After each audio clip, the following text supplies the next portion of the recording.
Some mothers will do anything to protect their children, even before they're born. Candice Monroe learned this truth sitting alone in a hospital waiting room, her life hanging by a thread she couldn't see but desperately felt tightening around her neck. At 42, pregnant with her first child, Candice looks like any other expectant mother waiting for her appointment. But hidden beneath her sleeves are bruises that tell a different story. For months, she has lived in fear, knowing that someone is always watching, always controlling her every move. Today, she made a desperate choice that could save her life, or end it. Written in fading blue ink across her palm is one word: help. When Officer Janet Hayes walks past the waiting room on her routine rounds, something makes her stop and look closer. What happens when a mother's silent plea meets a police officer who refuses to turn away? Before we jump back in, tell us where you're tuning in from, and if this story touches you, make sure you're subscribed, because tomorrow I've saved something extra special for you. 6 months earlier, Candice Monroe had been the head librarian at Riverside Public Library, a position she had held with quiet pride for 15 years. At 41, she had accepted that romance might have passed her by, finding fulfillment in helping patrons navigate the world of knowledge and information. That changed when Marcus Kellerman walked through the library doors on a rainy Tuesday in March. Tall and distinguished at 45, with silver threading through his dark hair, Marcus approached a reference desk with a research question about local property records. His charm was immediate and disarming. "I've heard you're the person to ask about navigating the county archives," he said, his voice warm and cultured. Marcus was different from other patrons. He listened when she spoke, asked thoughtful questions, and seemed genuinely interested in her expertise. When he returned the following weeks, bringing her coffee and asking more complex questions, Candice began to look forward to his visits. "You have the most remarkable mind," he told her one afternoon. "I've never met anyone who could make such intricate connections between disparate pieces of information." The compliment warmed her more than the coffee. When Marcus asked her to dinner, she said yes with a mixture of excitement and disbelief. Their courtship was a whirlwind of attention she had never experienced. Marcus sent flowers to the library, took her to expensive restaurants, and listened to her stories with intense focus. Within 3 months, she had moved into his sprawling colonial house in an exclusive neighborhood. "You're different, Candice," he whispered the night she moved in. "We can build something beautiful together." Marcus convinced her to quit her job at the library. They didn't need the money, he said, and he wanted her to focus on their relationship and the family they would build together. "Think of all the books you could read," he had said. "All the projects you could pursue without stress." Now, sitting in the sterile waiting room of St. Mary's Hospital 6 months later, Candice could barely remember the woman who had believed those words. The transformation had been gradual. She couldn't pinpoint when concern had become control, when love had become possession. Officer Janet Hayes had been walking hospital corridors for 8 years, but she had been a police officer for 23. At 51, she recognized signs others missed: the way a woman held her shoulders when afraid, the careful placement of clothing to hide marks, the particular stillness of someone who had learned to make themselves invisible. During her routine patrol through the outpatient areas, Hayes passed the obstetrics waiting room. Her trained eye automatically scanned the space, noting the pregnant women with their partners and family members, all displaying the typical mixture of boredom and anticipation. But one woman caught her attention, sitting alone near the window, clearly pregnant but holding herself with wrong tension. Her long sleeves were unusual for the warm April day, and something about how she positioned her hands triggered Hayes's instincts. When the woman shifted and Hayes glimpsed her palm, everything else fell away. Written in blue ink, fading but legible, was a single word: help. Their eyes met across the waiting room. The woman's expression mixed terror and desperate hope. the look of someone who had thrown a message in a bottle and wasn't sure anyone would find it. Hayes gave the slightest nod, a gesture so small it might seem like polite acknowledgement, but both women knew it was everything. Dr. Sarah Chun had been practicing obstetrics for 12 years, priding herself on seeing patients as whole people rather than medical cases. When Candice Monroe first came to her 3 months ago, Dr. Chun noted the careful way she answered questions, the slight flinch when discussing home life, the pattern of minor injuries occurring with suspicious frequency. "Just clumsy," Candice would say with a laugh that didn't reach her eyes. "I'm not used to being this off balance." Dr. Chun documented her observations carefully, giving Candice her card with the domestic violence hotline number written on the back. Today's appointment was routine 20-week ultrasound. But reviewing Candice's chart, Dr. Chun noticed her patient was alone again. In 3 months of appointments, Candice had never been accompanied by the baby's father or family. For a first pregnancy at 42, that isolation was concerning. "Candice Monroe, please come back for your appointment," the intercom announced. As Candice walked toward the examination rooms, she passed Officer Hayes near the reception desk. Their eyes met again, and Hayes spoke quietly. "Ma'am, I'm Officer Hayes with the police department. Are you safe?" The question hung between them like a bridge that could be crossed or burned. Candice felt months of fear pressing down on her shoulders. She thought of Marcus's warnings about what would happen if she tried to leave, but also of the daughter growing inside her and the world she wanted that little girl to enter.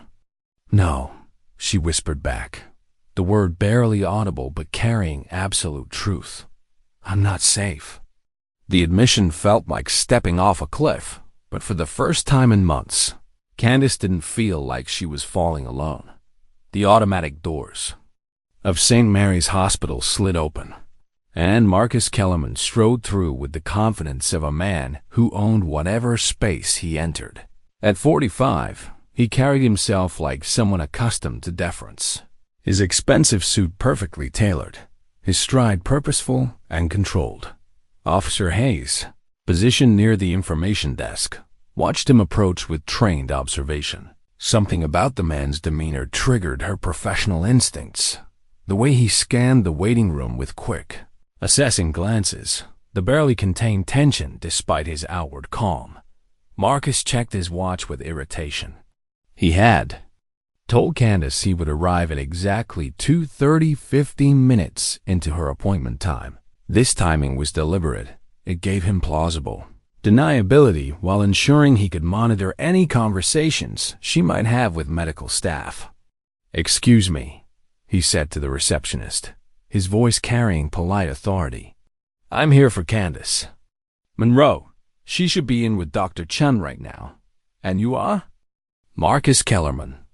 I'm the baby's father." The way he said it carried a weight of ownership that made Hayes' jaw tighten. "I'll let them know you're here, Mr. Kellerman. You can have a seat in the waiting area." Marcus's smile was perfectly calibrated. "Actually, I prefer to wait closer to the examination rooms. Candice sometimes gets anxious during these appointments. I'm sorry, but family members need to wait in the designated area unless specifically called back by medical staff." The receptionist replied. For just a moment, Marcus's mask slipped. Hayes caught the flash of anger before he regained control, confirming her suspicions. "Of course," Marcus said, his tone still pleasant, but with an undertone that made the receptionist's shoulders tense. "I'll wait right here." He positioned himself strategically with clear sight lines to both the reception desk and the hallway leading to the examination rooms. Hayes noted how he monitored multiple access points like a guard dot in examination room 3. Dr. Chen was conducting Candice's ultrasound. The warm gel spread across her belly felt oddly comforting, and watching her daughter's image on the monitor, Candice could almost forget her constant fear. "Baby looks perfect," Dr. Chen said. "All measurements are right. On track for 20 weeks. Would you like some pictures?" Candice nodded, though the word home sent a chill through her.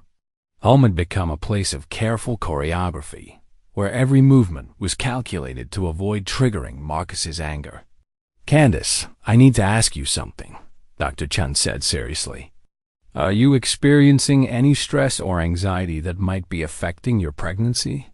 The question hung between them. Candice looked at the ultrasound pictures, at her daughter's perfect profile. "Dr. Chun," she began quietly, "if someone was in a dangerous situation, hypothetically, what would you recommend?" Dr. Chun's expression softened with understanding. "Hypothetically, I would tell that person they deserve safety and support.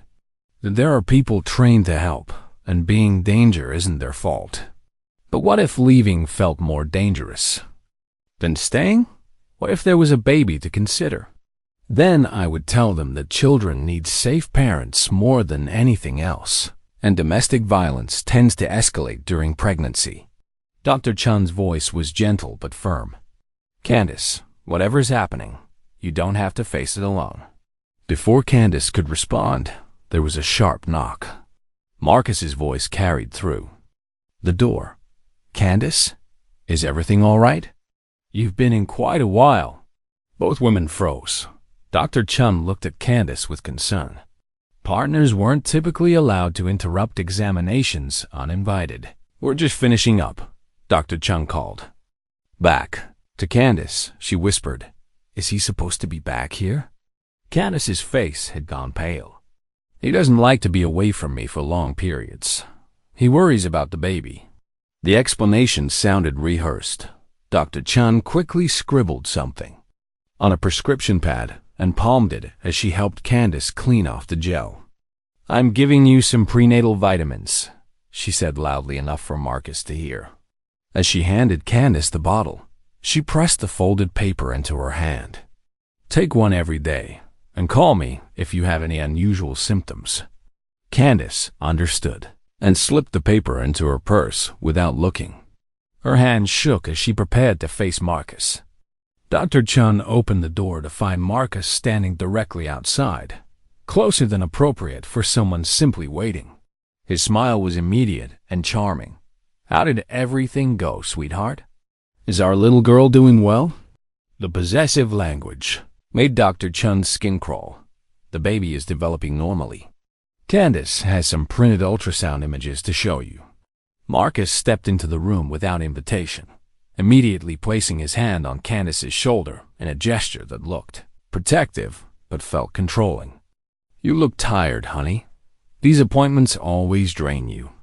As they prepared to leave, Dr. Chun made one final attempt.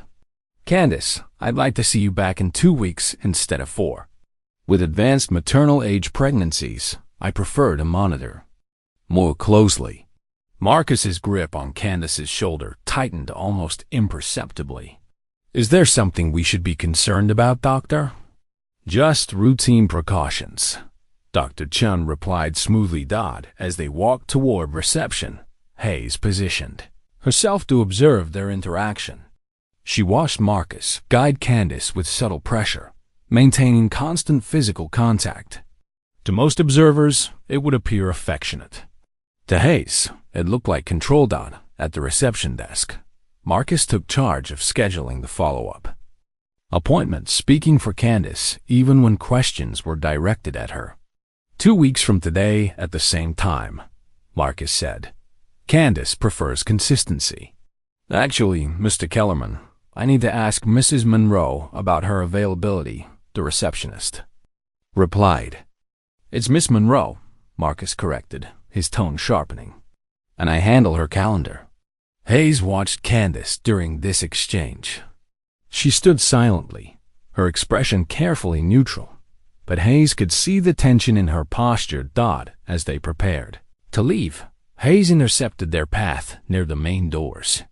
"Excuse me, folks," she said with professional courtesy. "I'm Officer Hayes with hospital security. Just want to make sure everything went smoothly with your visit today." Marcus's expression shifted subtly, annoyance quickly covered by polite cooperation. "Everything was fine, officer. Just a routine prenatal appointment." Hayes addressed Candice directly. "Ma'am, Did you have any concerns or difficulties during your visit? It was a standard question, but Hayes asked it with direct eye contact and genuine attention. Candice felt the weight of the moment, the choice between safety and familiar fear. No, she said quietly. Everything was fine. Hayes handed Marcus her card. Well, if you ever need assistance during future visits, don't hesitate to find me. As Marcus guided Candice through the doors toward the parking garage, Hayes watched through the glass. She noticed how Marcus's demeanor shifted the moment he thought no one was watching. Meanwhile, Dr. Chun was updating Candice's chart when she made a decision against standard protocol. She picked up her phone and dialed social services. Hi, this is Dr. Chun in Obey. I need to file a consultation request. I have concerns about a potential domestic violence situation. In the parking garage, Marcus's mask had fallen away. His grip on Candice's arm was no longer gentle guidance but painful control. What did you talk about with that doctor? He demanded, his voice low and dangerous. Just the ultrasound, Candice replied, trying to keep her voice steady. She wanted to take extra measurements. And what about that police officer? I think she asks everyone. Hospital security. They reached Marcus's black BMW as he unlocked the doors. Candice felt the weight of the folded paper in her purse. Dr. Chun's secret message she hadn't dared read yet. Get in, Marcus said, his tone leaving no room for discussion. As they pulled away, Candice caught sight of Officer Hayes in her rearview mirror, standing inside the hospital entrance, watching their car disappear into traffic. For a moment, their eyes met through the glass, and Candice saw something absent from her life for months, someone who cared about what happened to her. Behind them, Officer Hayes was already making phone calls, setting in motion a process that would either save Candice Monroe's life or put her in greater danger than she had ever imagined. Hadn't dared to read yet. Get in, Marcus said, his tone leaving no room for discussion. As Candice settled into the passenger seat, she caught sight of Officer Hayes in her rearview mirror, standing just inside the hospital entrance, watching their car pull away. For a moment, their eyes met through the glass, and Candice saw something that had been absent from her life for months, someone who cared about what happened to her. The BMW disappeared into traffic, carrying Candice back to the house that had become her prison. But something had changed during that brief hospital visit. Seeds of possibility had been planted, connections had been made, and for the first time in months, Candice began to believe that escape might be possible. Behind them, Officer Hayes was already making phone calls, setting in motion a process that would either save Candice Monroe's life or put her in greater danger than she had ever imagined. 2 hours after watching Candice Monroe disappear into Marcus Kellerman's BMW, Officer Janet Hayes sat across from Detective Ray Morrison in the Domestic Violence Unit. Morrison, a 20-year veteran with graying temples and tired eyes, listened as Hayes recounted her observations. Written on her palm? Morrison asked, making notes. That's a new one. Usually we see signals through clothing choices or coded language. Hayes nodded. The desperation was clear, Ray. This wasn't someone seeking attention. She was genuinely terrified. Morrison knew that the most dangerous time for victims was often when they first reached out for help. Abusers sensing lost control could escalate quickly to violence, and pregnancy complicated every equation. Tell me about the boyfriend. He sighed. Marcus Kellerman, mid-40s, well-dressed, clearly has money. There was something about his anger when the receptionist wouldn't let him back immediately. Controlled, but intense. Like he was used to having access to her at all times. Morrison made notes. Did you run his name? Preliminary check showed no local criminal record. But that doesn't mean much. Plenty of abusers are first-time offenders when caught. The detective considered their options. Domestic violence cases required delicate handling. Move too aggressively, and victims might retreat. Move too slowly, and opportunities could close forever. What's your read on her willingness to cooperate? Hayes thought about Candice whispering that she wasn't safe. She's scared, but she reached out. Some part of her wants help. The question is whether she have courage to follow through. Morrison nodded. I'll start building a file. Run a deeper background check on Kellerman employment, previous relationships, financial situation. Sometimes patterns emerge. Meanwhile, across town in the elegant colonial that had become her prison, Candice sat at the kitchen table pretending to read a pregnancy magazine while Marcus worked in his office. The house was beautiful hardwood floors, crown molding, expensive furniture. To visitors, it seemed perfect for raising a family. But Candice knew better. She had learned to read Marcus's subtle mood signs, to anticipate his needs, to make herself invisible when his temper simmered. The house had security cameras in every room except bathrooms, supposedly for protection, but actually for surveillance. When Marcus was absorbed in his work, Candice carefully retrieved the folded paper Dr. Chun had given her. Her hands trembled as she unfolded it. The note was brief but powerful. Candice, you are not alone. If you need help, there are people who will listen without judgment. The number below connects to a 24-hour domestic violence hotline. Your baby needs a safe mother. Dr. Chun. Below was a phone number and an additional note. I have placed a phone in your prenatal vitamin bottle. It's already programmed with important numbers. Candice's heart raced as she made her way to the kitchen where she kept her medications. The vitamin bottle looked exactly as she'd left it, but beneath the vitamins, her fingers found a small flip. Phone. Dr. Chun had taken an enormous risk. If Marcus discovered it, the consequences would be severe for both women. But holding the tiny device, Candice felt something she hadn't experienced in months. Hope. The phone was already turned on, battery charged. In the contacts, she found the domestic violence hotline, Dr. Chun's direct line, and something labeled Emergency Contact J. Hayes. Candice realized Dr. Chun and Officer Hayes had been coordinating their efforts.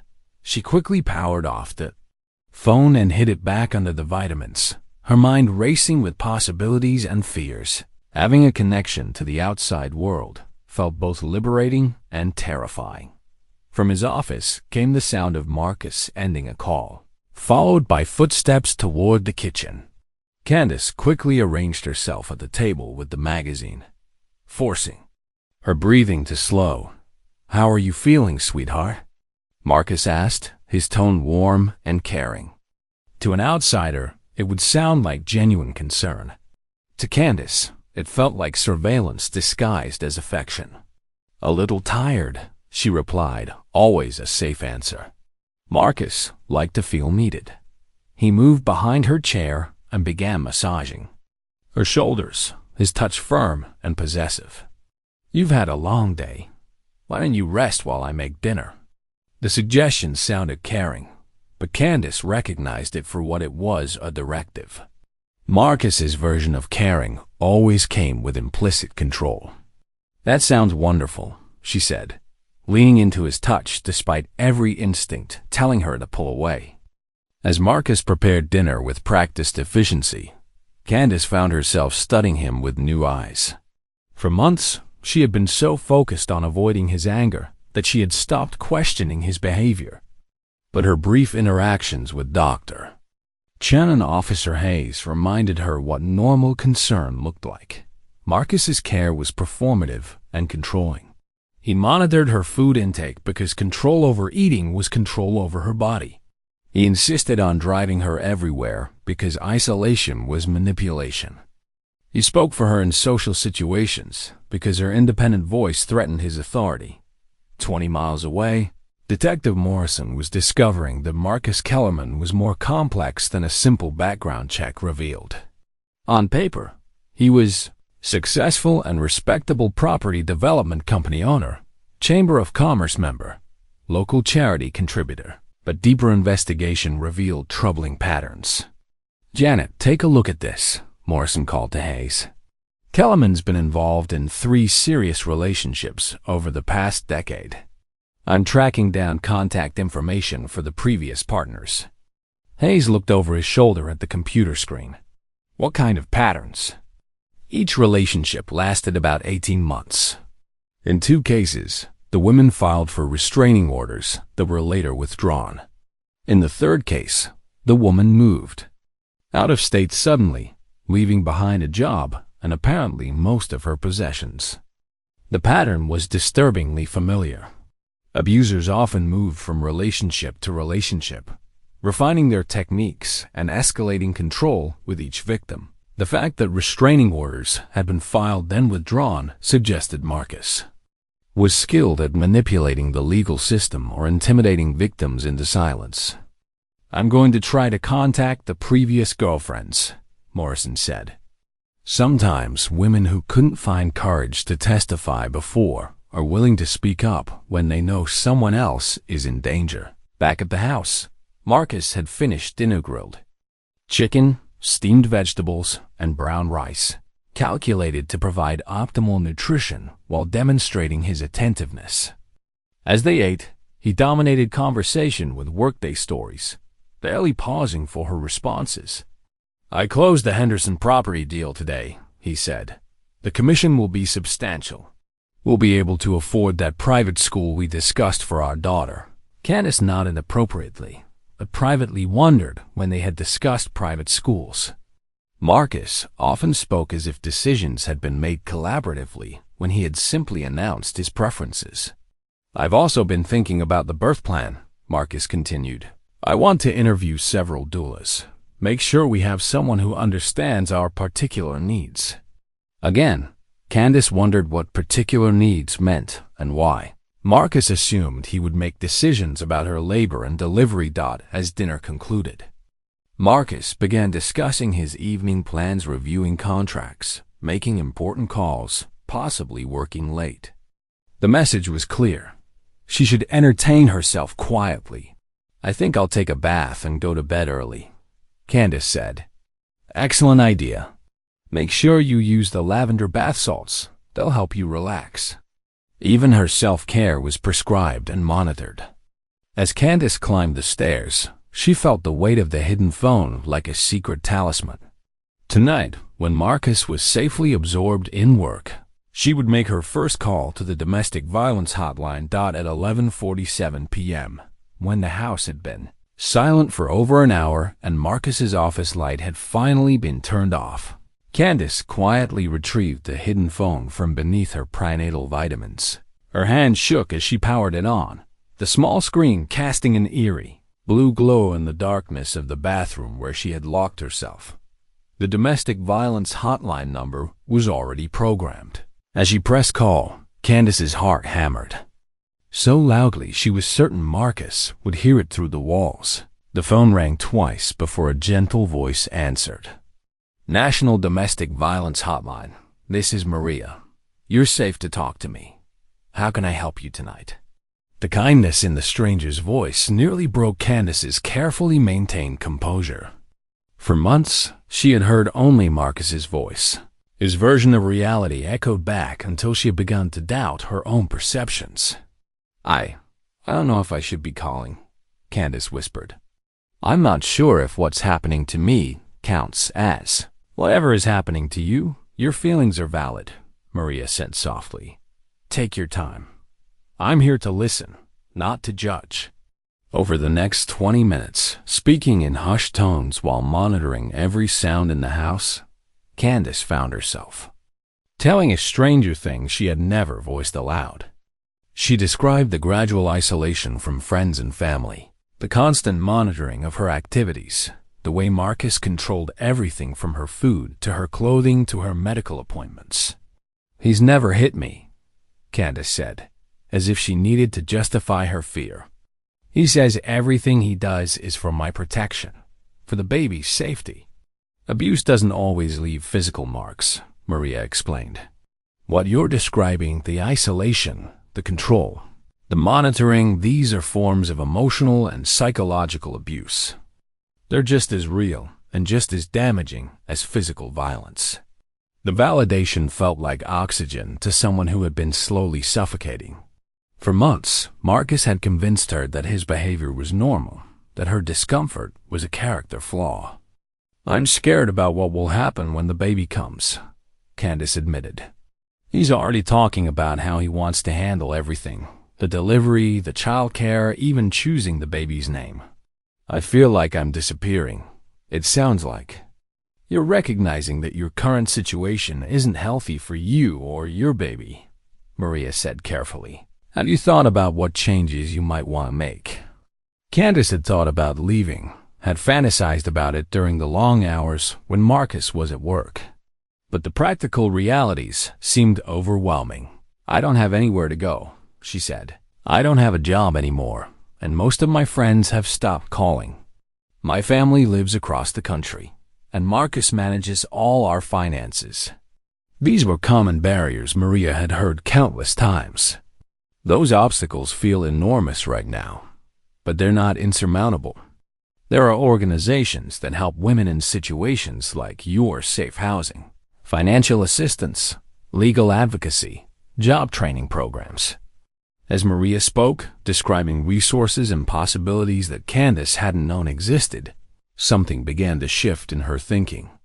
The conversation was illuminating options she hadn't considered, support systems she hadn't known were available. "There's something else," Candice said, her voice growing quieter. "Sometimes I feel sick in ways that don't seem related to pregnancy. Nauseous when I shouldn't be, dizzy, confused. Marcus says it's normal pregnancy symptoms, but..." Maria's tone became more urgent, though she kept her voice gentle. "Have you mentioned these symptoms to your doctor?"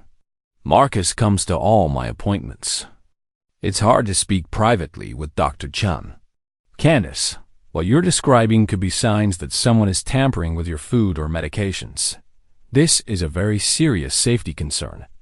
The possibility had never occurred to Candice, but as Maria spoke, memories began surfacing: meals that tasted slightly off, vitamins that seemed different, Marcus's insistence on preparing all her food personally. Before she could respond, footsteps in the hallway made her freeze with terror. She quickly ended the call and powered off the phone, her heart racing as she heard Marcus's voice through the door. "Candice, are you all right in there? You've been in the bathroom for quite a while." She flushed the toilet and ran water in the sink, buying herself seconds to compose her voice. "I'm fine, just feeling a little nauseous. The baby's been active tonight. Do you need anything? I can get you some of those ginger tablets that help with morning sickness." The offer sounded caring, but Candice now found herself wondering about those ginger tablets, about everything Marcus had been giving her to help with pregnancy symptoms. "I think I just need to get some sleep," she said, unlocking the bathroom door and stepping into the hallway where Marcus waited in his pajamas, his expression concerned but his eyes alert. "You look pale," he said, placing his hand on her forehead in a gesture that appeared loving but felt invasive. "Are you sure you're feeling all right?" "Just tired," Candice replied, allowing him to guide her back to their bedroom while her mind raced with new possibilities and fears. The next morning, Detective Morrison received a call that changed the trajectory of his investigation. Sarah Patterson, one of Marcus Kellerman's previous girlfriends, had agreed to speak with him after learning that another woman might be in danger. Sarah, now living in Portland, Oregon, spoke to Morrison via video call. She was 34, with the cautious demeanor of someone with hard-won wisdom about personal safety. "I should have come forward sooner," she said, her voice tight with regret. "But I was terrified that he would find me. Even moving across the country didn't feel like enough distance." Morrison took careful notes as Sarah described a relationship that followed a disturbingly familiar pattern. The initial charm and attention, the gradual isolation from support systems, the escalating control over every aspect of her life. "He was poisoning me," Sarah said, the words falling like stones. "Small amounts of household cleaners mixed into my food. Not enough to kill me, but enough to make me sick, confused, depended on him for everything. Morrison's pen stopped moving. Did you have medical documentation of this? I have hospital records from emergency room visits. The doctors couldn't figure out what was wrong at the time, but I kept samples of my hair and fingernails. A private lab confirmed chemical poisoning months after I escaped. The revelation reframed everything Morrison knew about Marcus Kellerman. This wasn't just psychological abuse. It was systematic poisoning, designed to incapacitate victims and increase their dependence. What made you finally leave? Morrison asked. Sarah's expression darkened. I realized he was planning to kill me.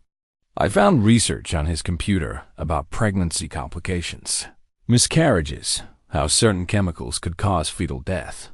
The implications hit Morrison like a physical blow. If Marcus was following the same pattern with Candice, and if she was pregnant. I need everything you have, Morrison said. Medical records, lab results, any documentation.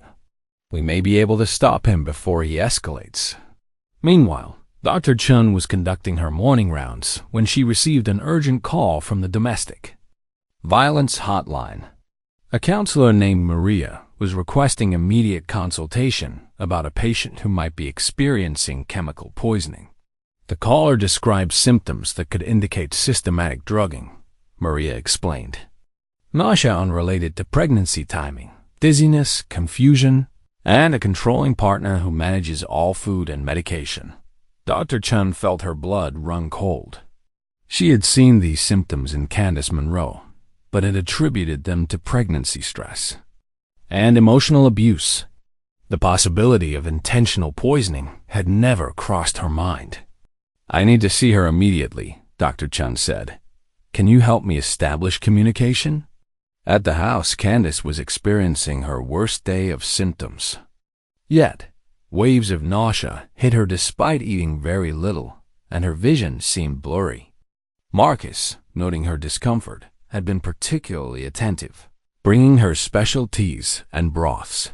When the phone in her vitamin bottle vibrated with a text message, Candice waited until Marcus left for a business meeting before checking it. The message was from Dr. Chun. Emergency appointment available today at 2 p.m. Can you come alone? Critical that we discuss your recent symptoms. The urgency frightened Candice, but it also validated her growing suspicion that something was seriously wrong. She had learned to trust Dr. Chen's judgment. Marcus had mentioned meetings until late afternoon, giving her a window of opportunity. Using the hidden phone, she called a taxi company and arranged pickup 2 blocks from the house, where cameras couldn't capture her departure dot as she prepared to leave. Candice gathered the samples Maria had suggested: strands of her hair, fingernail clippings, and a small portion of the herbal tea Marcus had prepared that morning. If someone was poisoning her, these samples might provide evidence. The taxi ride felt like an escape from prison. For the first time in months, Candice was moving through the world without Marcus's supervision, making decisions about her own. Dr. Chun was waiting in a private consultation room, accompanied by a social worker from the hospital's domestic violence program. Their expressions were serious, concerned, and completely focused on her welfare. Candice, Dr. Chun said gently, we need to run some tests immediately. Based on symptoms you've described and additional information we've received, there's a possibility that someone has been introducing harmful substances into your food or medications.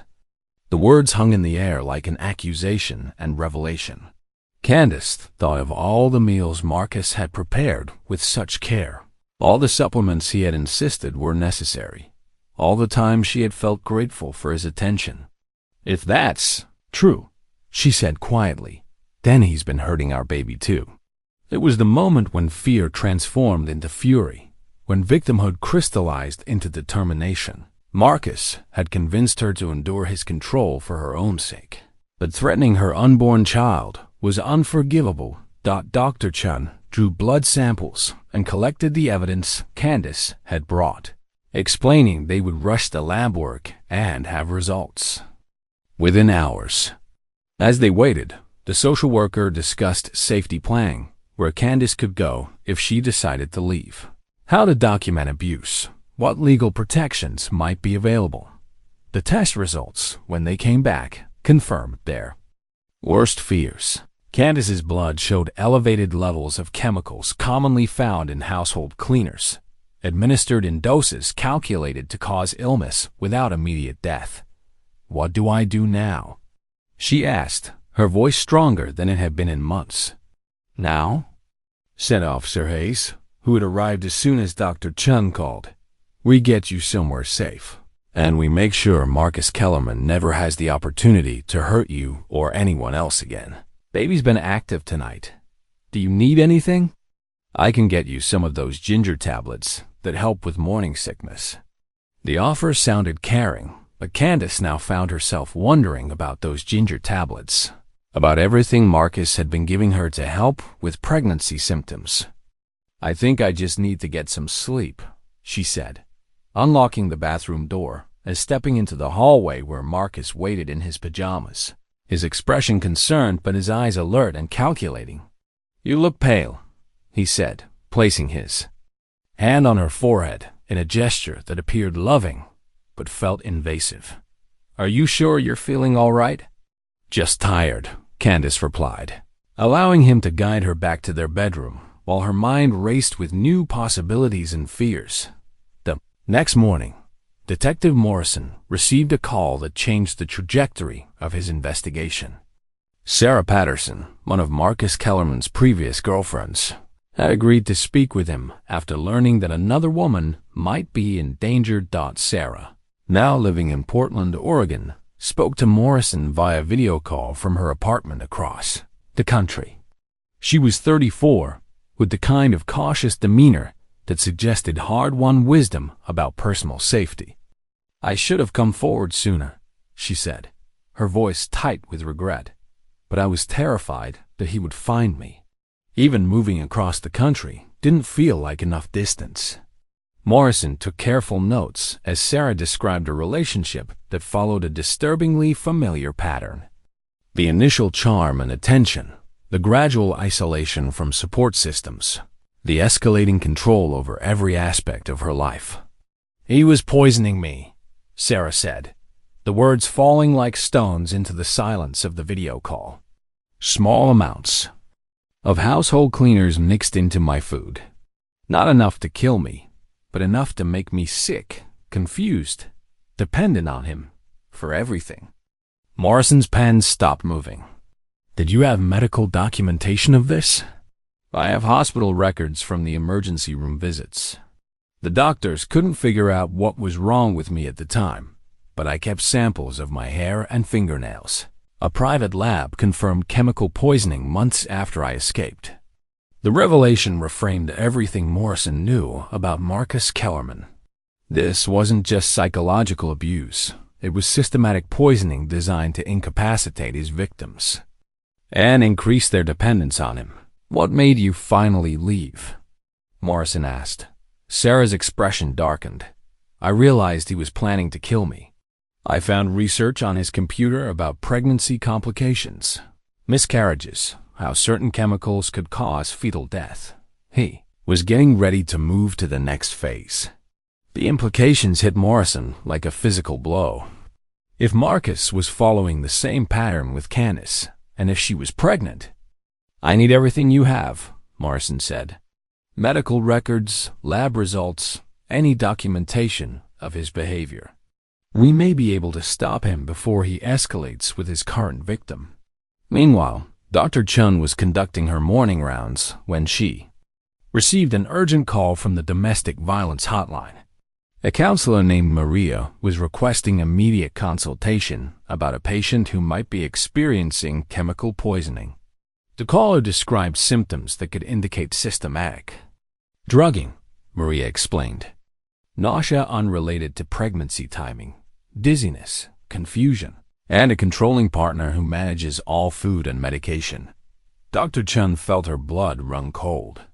She had seen these symptoms in Candice Monroe, but had attributed them to pregnancy-related stress and the emotional toll of domestic abuse. The possibility of intentional poisoning had never crossed her mind. "I need to see her immediately," Dr. Chun said. "Can you help me establish communication?" At the house, Candice was experiencing her worst day of symptoms yet. Waves of nausea hit her despite eating very little, and her vision seemed blurry in a way that had nothing to do with pregnancy. Marcus, noting her discomfort, had been particularly attentive, bringing her special teas and broths that he claimed would help settle her stomach. When the phone in her vitamin bottle vibrated with a text message, Candice waited until Marcus left for a business meeting before checking it. The message was from Dr. Chun. "Emergency appointment available today at 2 p.m. Can you come alone? Critical that we discuss your recent symptoms." The urgency in the message frightened Candice, but it also validated her growing suspicion that something was seriously wrong. She had learned to trust Dr. Chun's judgment, and if the doctor thought an emergency appointment was necessary, she would find a way to get there. Marcus had mentioned he would be in meetings until late afternoon, which gave her a window of opportunity. Using the hidden phone, she called a taxi company and arranged for a pickup 2 blocks from the house, where the cameras couldn't capture her departure. As she prepared to leave, Candice felt a mixture of terror and determination that reminded her of the moment she had written help on her palm. Each step toward independence was dangerous, but staying had become even more dangerous. She gathered the samples that Maria had suggested during their phone call, strands of her hair, clippings from her fingernails, and a small portion of the herbal tea Marcus had prepared for her that morning. If someone was indeed poisoning her, these samples might provide the evidence needed to prove it. The taxi ride to the hospital felt like an escape from prison.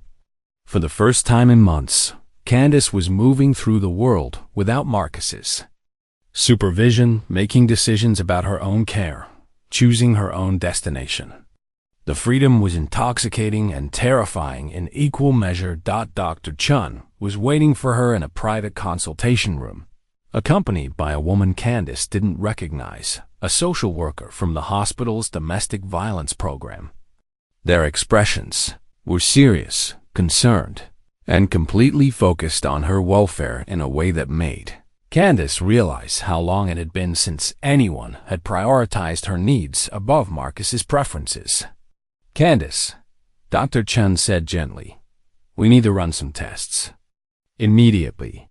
Based on the symptoms you described and some additional information we've received, there's a possibility that someone has been introducing harmful substances into your food or medications." The words hung in the air like an accusation and a revelation simultaneously. Candice thought of all the meals Marcus had prepared with such care, all the supplements he had insisted were necessary for health, all the times she had felt grateful for his attention to her well-being. "If that's true," she said quietly, "then he's been hurting our baby too." It was the moment when fear transformed into fury, when victimhood crystallized into determination. Marcus had convinced her to endure his control for her own sake, that threatening her unborn child was unforgivable. Dr. Chun drew blood samples and collected the evidence Candice had brought, explaining that they would rush the lab work and have preliminary results within hours rather than days.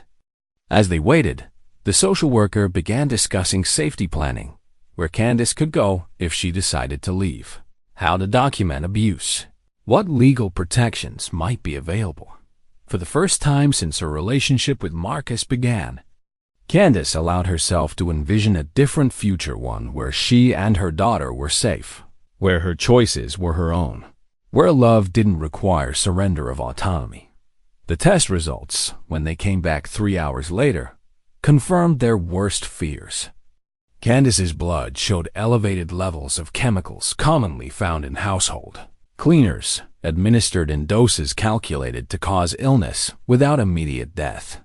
The pattern suggested systematic, long-term poisoning designed to increase dependency and control.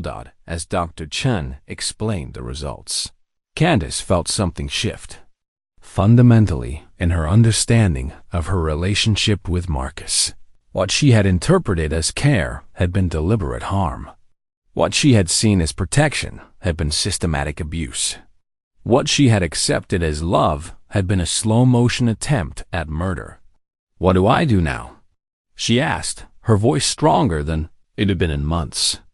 "Now," said Officer Hayes, who had arrived at the hospital as soon as Dr. Chen called, "we get you somewhere safe, and we make sure Marcus Kellerman never has the opportunity to hurt you or anyone else again." The safe house was a nondescript two-story building in a residential neighborhood, indistinguishable from the modest homes surrounding it. To Candice, stepping through its front door felt like crossing into an alternate universe where her safety mattered more than someone else's need for control. Elena Rodriguez, the domestic violence advocate assigned to Candice's case, was a woman in her 40s whose gentle demeanor masked fierce determination to protect vulnerable women. She had guided hundreds of abuse survivors through the complex process of reclaiming their lives. "This is your space," Elena said, showing Candice to a small but comfortable room on the second floor. "No one can enter without your permission. No one will tell you what to eat, when to sleep, or how to spend your time." Candice sat on the single bed, hands resting on her rounded belly, trying to process the reality of her situation. After months of having every decision made for her, the prospect of autonomy felt both liberating and frightening. "What happens to Marcus?" she asked. "Will he be arrested?" Elena's expression grew serious. "Detective Morrison is building a case, but these situations are complicated. The evidence from your blood tests is strong, but prosecutors will want additional documentation before filing charges. In the meantime, you have a restraining order that legally prohibits him from contacting you." The legal protection felt abstract. To Candice, she had learned that Marcus was skilled at working within systems, at appearing reasonable while finding ways to maintain control. A piece of paper seemed insufficient against someone who had been systematically poisoning her. "He'll look for me," she said quietly. "Marcus doesn't give up easily when he wants something." Elena nodded, acknowledging the fear without minimizing it. "That's why we have security protocols here, why your location is confidential, and why Detective Morrison is working quickly to build a criminal case. But you're not facing this alone anymore." Meanwhile, Marcus had returned home to find the house empty and Candice's prenatal vitamins scattered across the bathroom floor. His carefully constructed world was beginning to crumble, and with it, the facade of the caring partner he had presented to the outside world. He methodically searched the house, looking for clues about where Candice might have gone. The missing items told a story: a few changes of clothes, her identification documents, the ultrasound photos. This wasn't spontaneous departure. Someone had helped her plan an escape. Marcus's mind raced through possibilities. The doctor had been suspicious during the last appointment, asking too many questions. The police officer at the hospital had been inappropriately interested in their business. Someone had interfered with his relationship, poisoned Candice against him. His phone rang, interrupting his analysis. The caller ID showed Detective Morrison's number, and Marcus felt satisfaction. If police were calling him, they viewed him as a concerned partner whose girlfriend had disappeared, not as a suspect. "Mr. Kellerman, this is Detective Morrison with the Riverside Police Department. I understand your partner, Candice Monroe, has left your shared residence. I'd like to speak with you about her departure." Marcus's voice conveyed exactly the right mixture of concern and confusion. "Detective, I'm so worried about her. She's been having mood swings lately, the pregnancy hormones, and she's been talking about feeling overwhelmed. I came home from work, and she was just gone."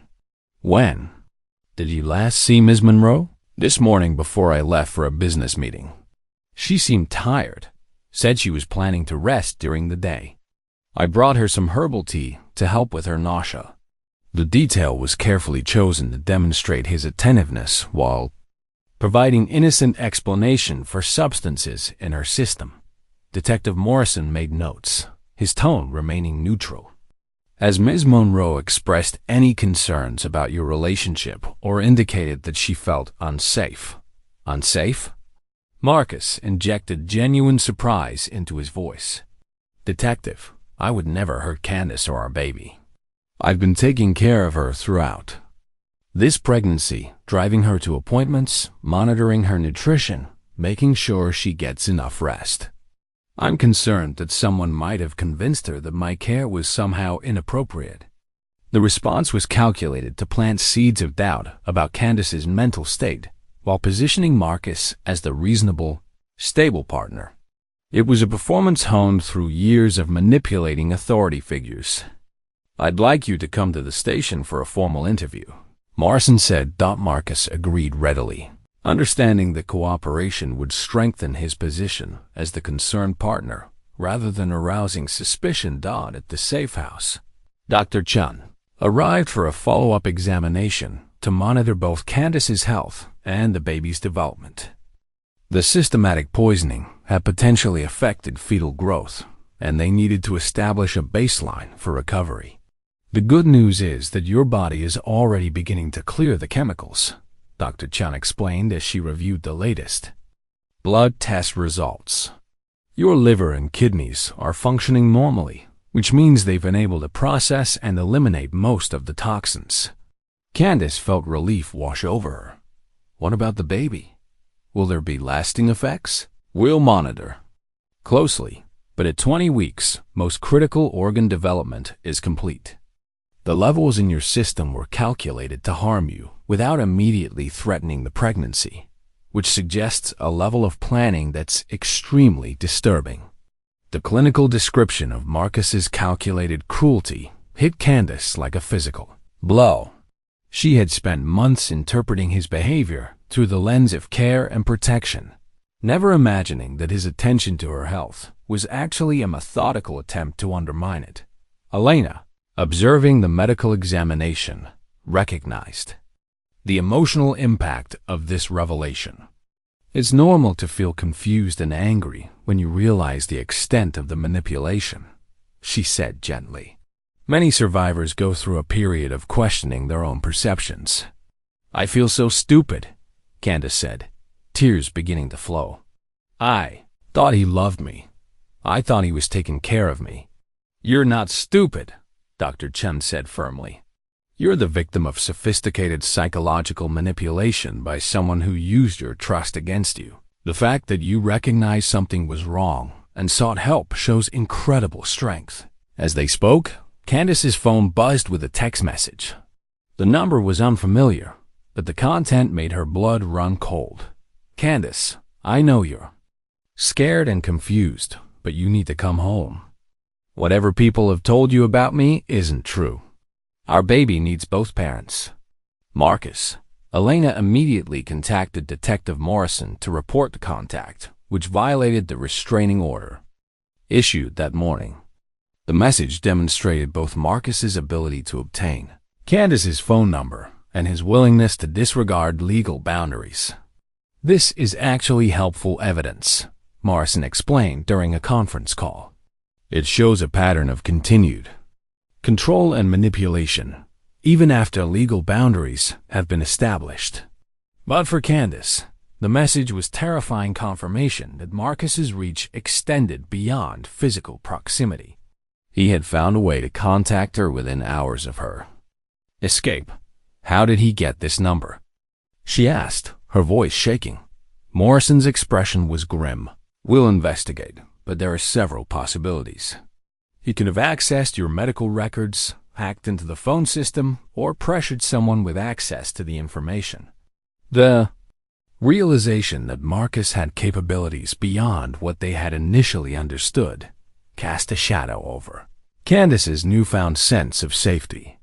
Elena quickly arranged for additional security measures, a new phone number, enhanced protocols for the safe house, and coordination with local police for increased patrols. As evening approached, Candice found herself in the safe house common area with 3 other women in various stages of escaping abusive relationships. Their stories were different in detail, but similar in pattern. Charming partners who gradually revealed controlling and dangerous behaviors. "The hardest part isn't leaving," said Maria, a woman in her 30s who had been at the safe house for 2 weeks. "It's learning to trust your own judgment again after someone spent so long convincing you that your perceptions were wrong." Candice recognized herself in their words. Despite the evidence of systematic poisoning, despite the medical documentation of abuse, part of her still questioned whether she had made the right choice in leaving. Elena addressed the group. That self-doubt is one of the most lasting effects of psychological abuse. When someone systematically undermines your confidence and judgment, it takes time to rebuild that trust in yourself. But the fact that each of you recognized danger and took action proves that your instincts are strong and reliable. As Candice prepared for her first night of truly independent sleep in months, she reflected on the wedding ring she had finally removed from her finger. Marcus had given it to her as a symbol of commitment and love, but she now understood it as a symbol of ownership and control. The small band of metal sat on the knitstand beside her bed, catching light from the lamp. Tomorrow, she would give it to Detective Morrison as evidence. Tonight, it served as a reminder of how far she had come and how much further she needed to go. Detective Morrison sat across from Marcus Kellerman in interview room B, a sterile space designed to encourage honesty through uncomfortable chairs and harsh fluorescent lighting. "I just want Candice found safely. She's 20 weeks pregnant with our first child, and I'm terrified that something might happen to her or the baby." Morrison made notes, observing Marcus's body language and word choices. The possessive language, "our first child," and emphasis on his own emotional state rather than Candice's welfare were subtle red flags. "Tell me about the last few weeks of your relationship. Did Ms. Monroe express any concerns about your living situation?" "She's been moody lately, which I attributed to pregnancy hormones," Marcus replied smoothly. "Sometimes she seemed to resent my efforts to take care of her. I think she felt overwhelmed by the changes in her body and her life." The response painted Candice as emotionally unstable while positioning Marcus as the patient, understanding partner. Morrison had heard similar characterizations countless times from abusive partners seeking to discredit their victims. "Has Ms. Monroe ever expressed fear of you or indicated that she felt unsafe in your relationship?" Marcus's expression shifted to hurt surprise. "Never. Detective, I would never hurt Candice. I love her more than anything in this world. If she's told someone that she was afraid of me, then someone has seriously misled her about my intentions." Morrison continued the interview for another 40 minutes, asking detailed questions about their routines, Candice's medical care, and their future plans. Marcus's responses were consistent and plausible, but Morrison noticed troubling patterns. Marcus spoke about managing Candice's nutrition, controlling her social interactions for her protection, and making decisions about her medical care. One final question. "Mr. Kellerman, Ms. Monroe has been experiencing some unusual symptoms during her pregnancy: nausea at odd times, dizziness, confusion. Do you have any insight into what might be causing these issues?" For the first time, Marcus hesitated for a fraction of a second before responding. "She's been very stressed about the pregnancy," Marcus said. "First-time mothers at her age often experience complications. I've been encouraging her to rest more, eat better, take the supplements her doctor recommended." The mention of supplements struck Morrison as particularly important.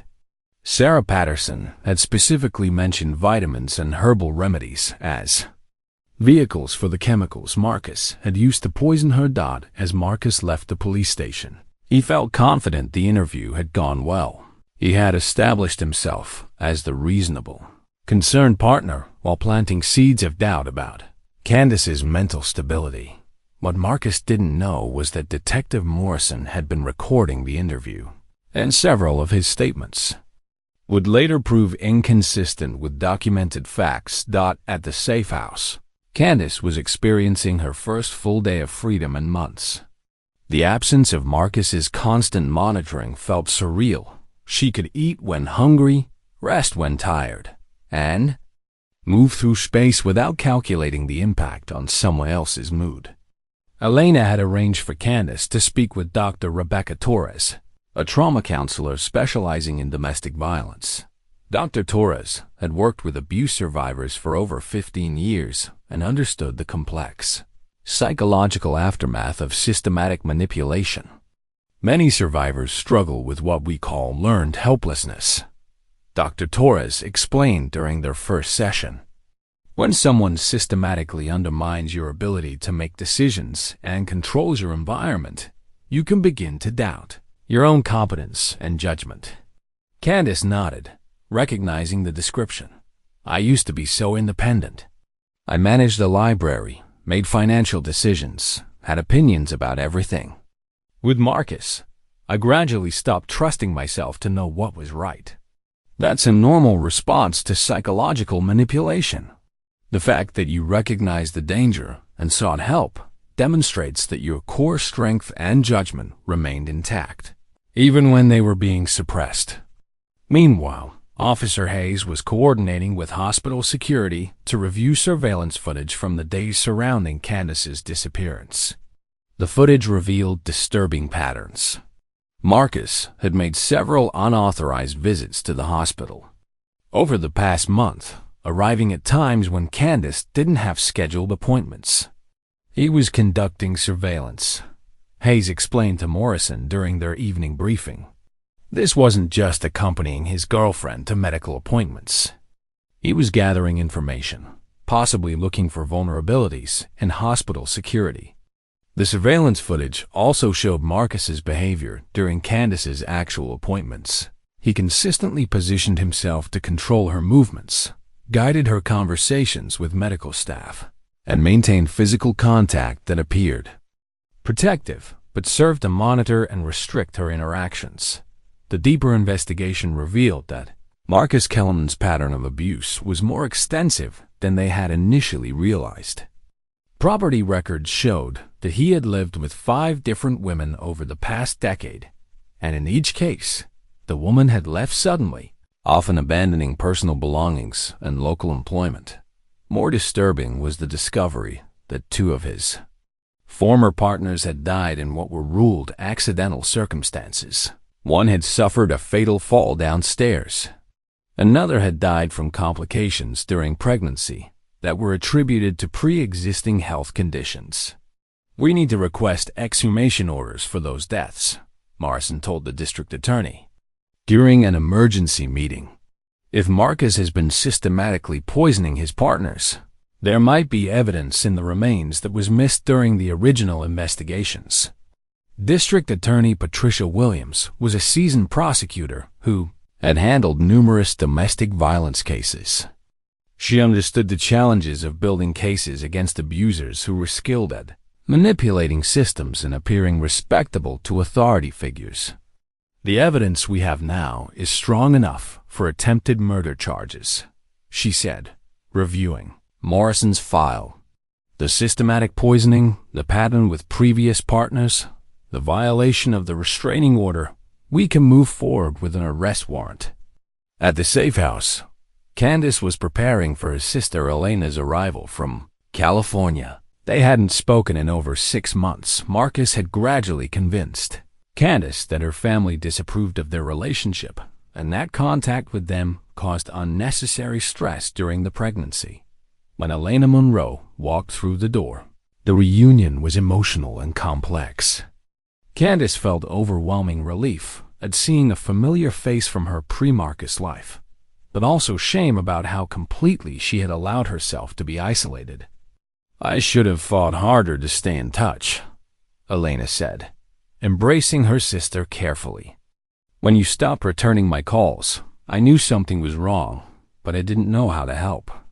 Elena was a family law attorney with experience in domestic relations cases. Though she had never represented her own sister in an abuse situation, her professional knowledge made Marcus's manipulation tactics particularly clear to her. He used classic isolation strategies, she explained to Candice, convincing you that family disapproved of the relationship, creating conflicts during visits or phone calls, gradually reducing contact until it felt easier to just stop communicating altogether. That evening, as Candice and Elena sat in the safe house common area, Candice felt something she hadn't experienced in months.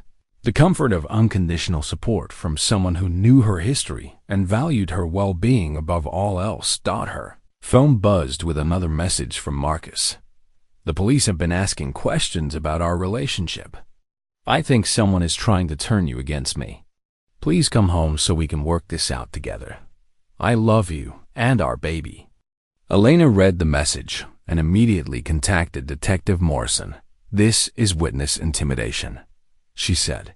He's trying to undermine the investigation while maintaining emotional manipulation, Morrison agreed. We're moving forward with the arrest warrant tomorrow morning.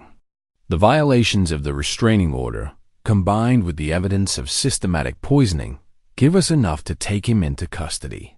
As Candice prepared for bed in her small but safe room, she reflected on the hospital bracelet she still wore.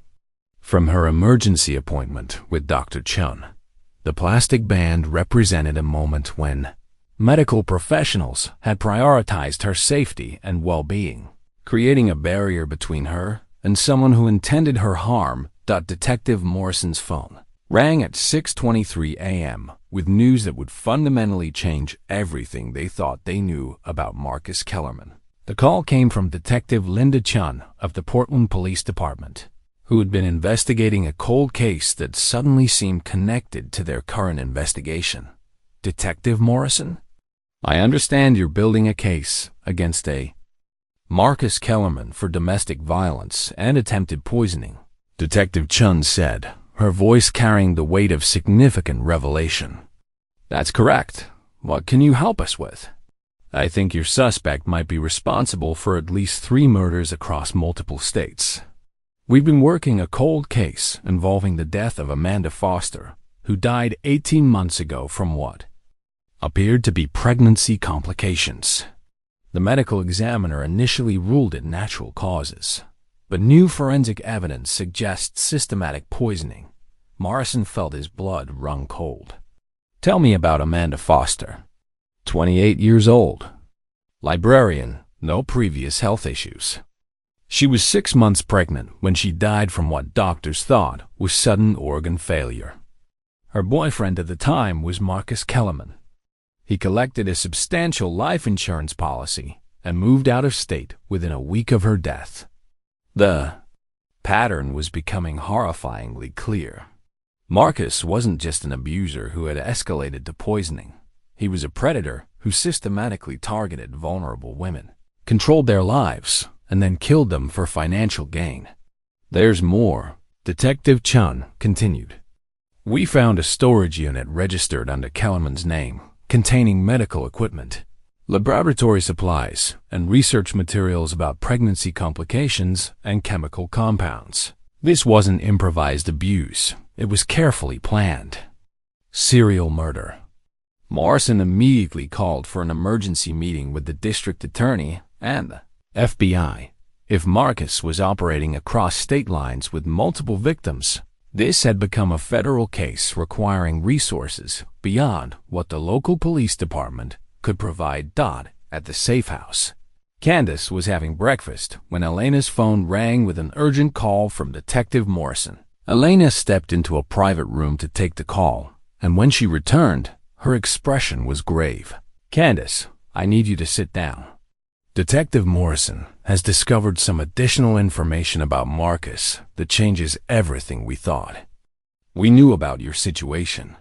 Elena explained the connection to Amanda Foster's death and the discovery of the storage unit containing what appeared to be a sophisticated operation for systematic murder. The revelation that Marcus had killed at least one previous girlfriend, and possibly more, reframed Candice's escape from abuse to escape from a serial killer. Amanda Foster was a librarian, just like you, Elena said gently. She was pregnant, just like you. The pattern suggests that Marcus specifically targets women in your profession and circumstances. Candice felt her world shifting beneath her feet. She had thought she was escaping an abusive relationship, but she had actually been fleeing for her life. The systematic poisoning hadn't been about control. It had been preparation for murder. "How many others?" she asked, her voice barely above a whisper. "They're still investigating, but Detective Morrison thinks there could be as many as 5 or 6 victims across multiple states over the past decade." The scope of Marcus's crimes was staggering. He had refined his methods over years of practice, learning how to select victims, isolate them, and kill them in ways that appeared natural or accidental. Candice realized that her pregnancy had likely triggered the final phase of his plan. He was preparing to kill her and make it look like pregnancy. Complications. Dr. Chun arrived at the safe house within an hour of receiving the updated information from Detective Morrison. She brought with her a team of specialists to conduct comprehensive medical examinations and document the evidence of systematic poisoning in greater detail. Given what we now know about Marcus's previous victims, we need to understand exactly what chemicals he was using and how they might have affected your pregnancy, Dr. Chen explained. This information could be crucial for building the criminal case and ensuring your continued health. The medical examination revealed that Marcus had been using a sophisticated combination of household chemicals and prescription medications to slowly poison Candice. The dosages were calculated to cause specific symptoms: nausea, dizziness, confusion, and fatigue that could be attributed to pregnancy complications. "He was essentially rehearsing your death," Dr. Chen said grimly. The chemical combination he was using would have eventually caused organ failure that would appear to be pregnancy-related complications, especially to medical professionals who weren't looking for signs of poisoning. Meanwhile, FBI Special Agent Rachel Torres arrived in Riverside to coordinate the federal investigation. Agent Torres was a specialist in serial crimes involving domestic violence and had worked similar cases across the country. "Marcus Kellerman represents a particularly dangerous type of predator," she explained to the local law enforcement team. "He combines the psychological manipulation skills of a domestic abuser with the strategic planning of a serial killer. His victims are carefully selected and systematically isolated before being murdered for financial gain." The FBI's involvement brought significant resources to the investigation: behavioral analysts to profile Marcus's methods, forensic specialists to process evidence from the storage unit, and coordination with law enforcement agencies in other states where Marcus had lived. Agent Torres also brought disturbing news about Marcus's current state of mind. Serial killers often escalate when their patterns are disrupted. The fact that Candice escaped before he could complete his plan means he's likely feeling desperate and potentially more dangerous than usual. As if summoned by their conversation, Candice's phone rang with a call from an unknown number. Agent Torres quickly activated recording equipment as Candice answered the call on speaker. "Candice, sweetheart, I know you're scared and confused, but you need to understand that people are lying to you about me." Marcus's voice filled the room, his tone warm and reasonable despite the circumstances. "I'm not confused, Marcus," Candice said, surprised by the strength in her own voice. "I know what you did to me. I know about the poisoning." Marcus's tone shifted subtly, becoming more urgent but maintaining its surface reasonableness. "Honey, I would never hurt you or our baby. Whatever the doctors told you, there's been a mistake. The chemicals they found could have come from anywhere: cleaning products, environmental contamination, prescription medications." Agent Torres gestured for Candice to keep him talking while other agents worked to trace the call's origin. "What about Amanda Foster, Marcus? What about the other women?" For the first time, Marcus's composure cracked slightly. "I don't know what lies people have been telling you, but I loved Amanda. Her death was a tragedy: pregnancy complications that no one could have predicted. And the storage unit? The medical equipment? The research about chemical compounds? Marcus was silent for several seconds, and when he spoke again, his voice carried a dangerous edge that Candice had never heard before. Candice, you're making a serious mistake by trusting these people. They're using you to build a false case against me. If you don't come home, you're going to regret it. Agent Torres cut the call and immediately contacted the technical team, tracking Marcus's location. The call had come from a burner phone, but they had been able to narrow his location to a 3-block radius around the safe house. He's close, Torres announced to the security team. Too close. We need to move Candice to a more secure location immediately. The realization that Marcus was actively hunting for her sent terror through Candice's body.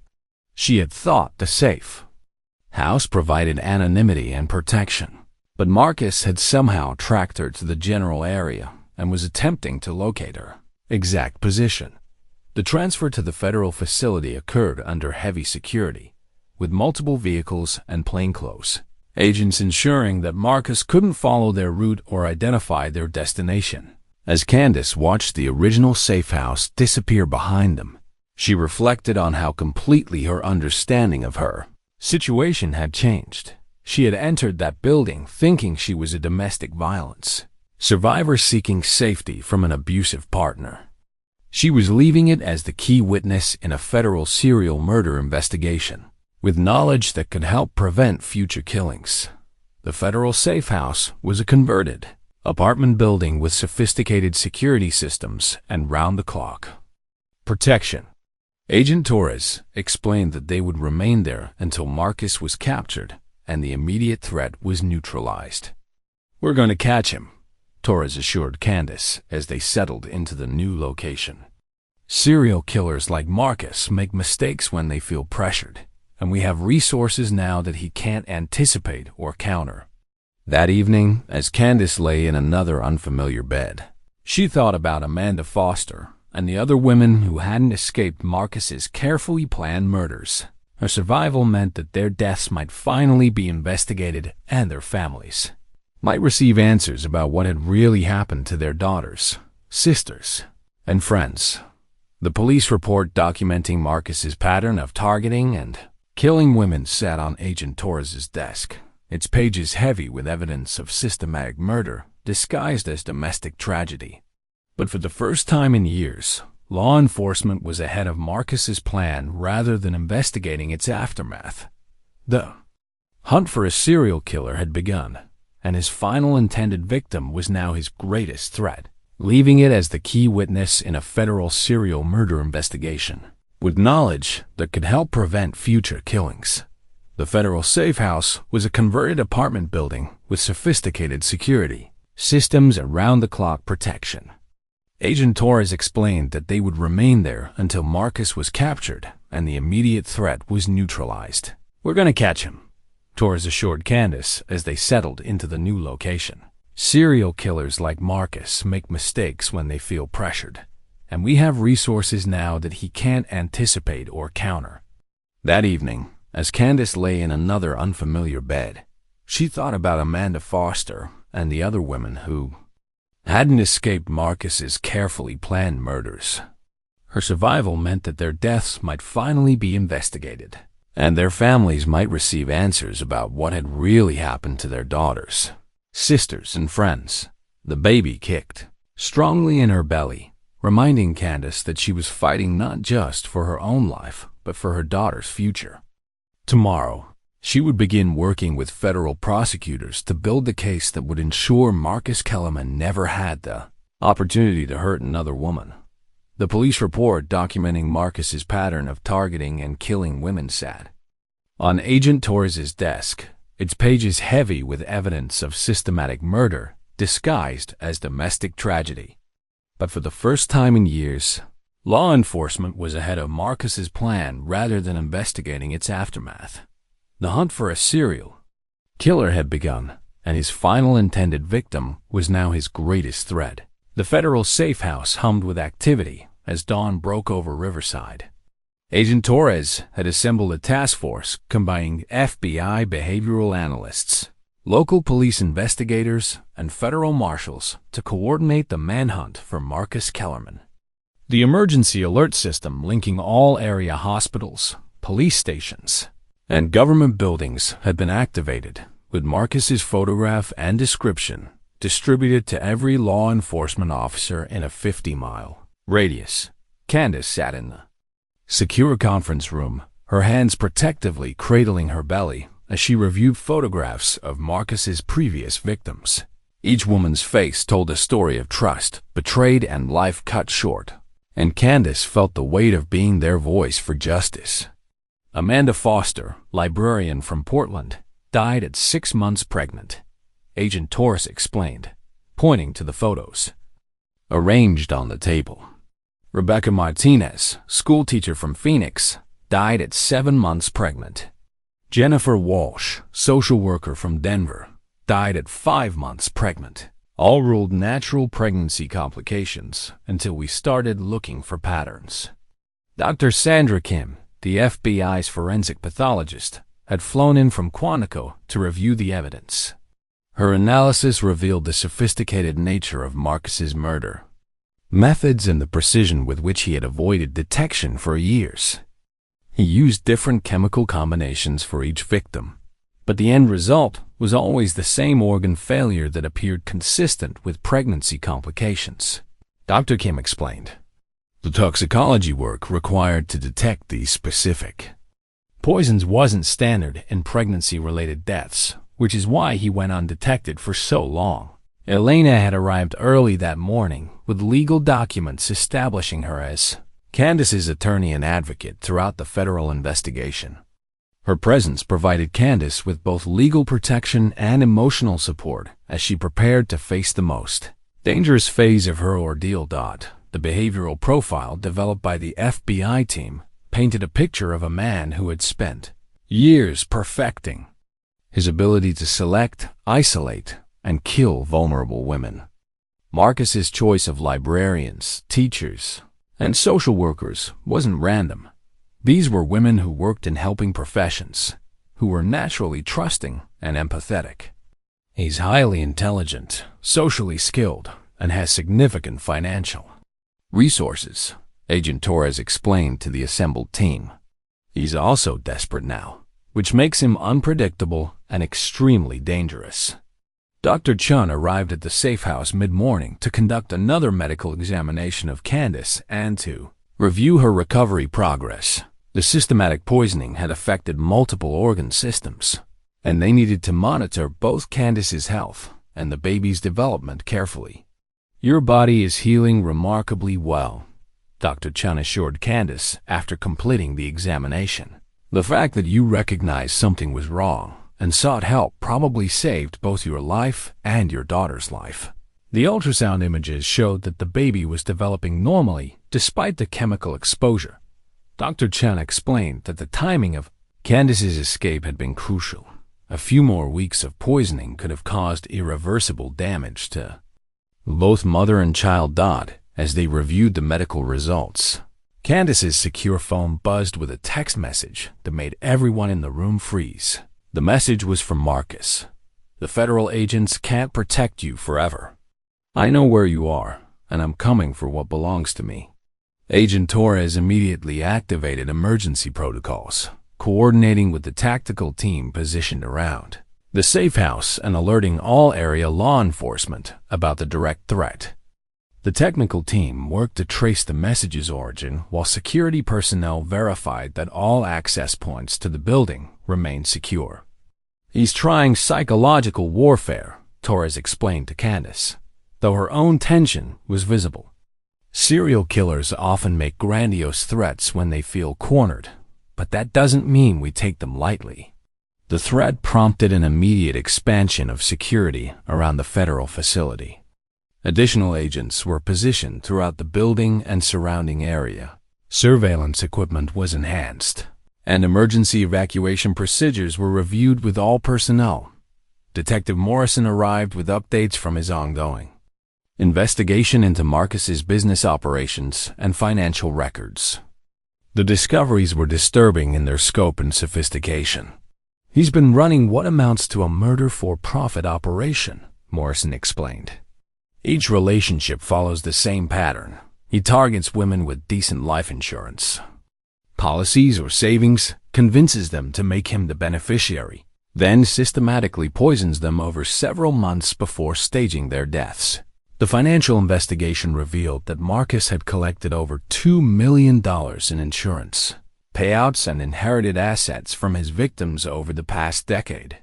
He had used this money to fund an increasingly sophisticated operation, including the medical equipment found in the storage unit.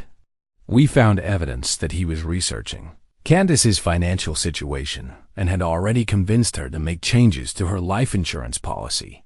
Morrison continued. She was probably weeks away from being murdered. As afternoon approached, Agent Torres received word that Marcus had been spotted near St. Mary's Hospital, where Candice's ordeal had begun. Security cameras captured him entering the building through a service entrance, suggesting he had studied the facility's layout and security procedures.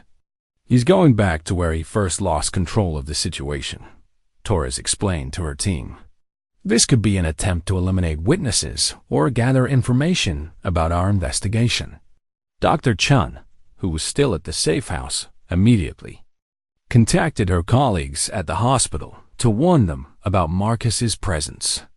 The facility activated its own emergency protocols, alerting security and staff to be vigilant for any suspicious activity.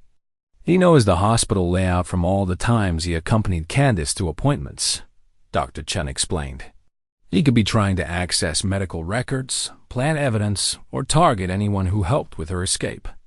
Officer Hayes, who had been coordinating security between the hospital and the safe house, received an urgent call from hospital security. Marcus had been spotted near the obstetrics wing, close to Dr. Chun's office in the area where Candice had first signaled for help. We need to assume he's armed and extremely dangerous, Torres announced to the tactical team. If he's returning to the hospital, it's not for sentimental reasons. He's planning something.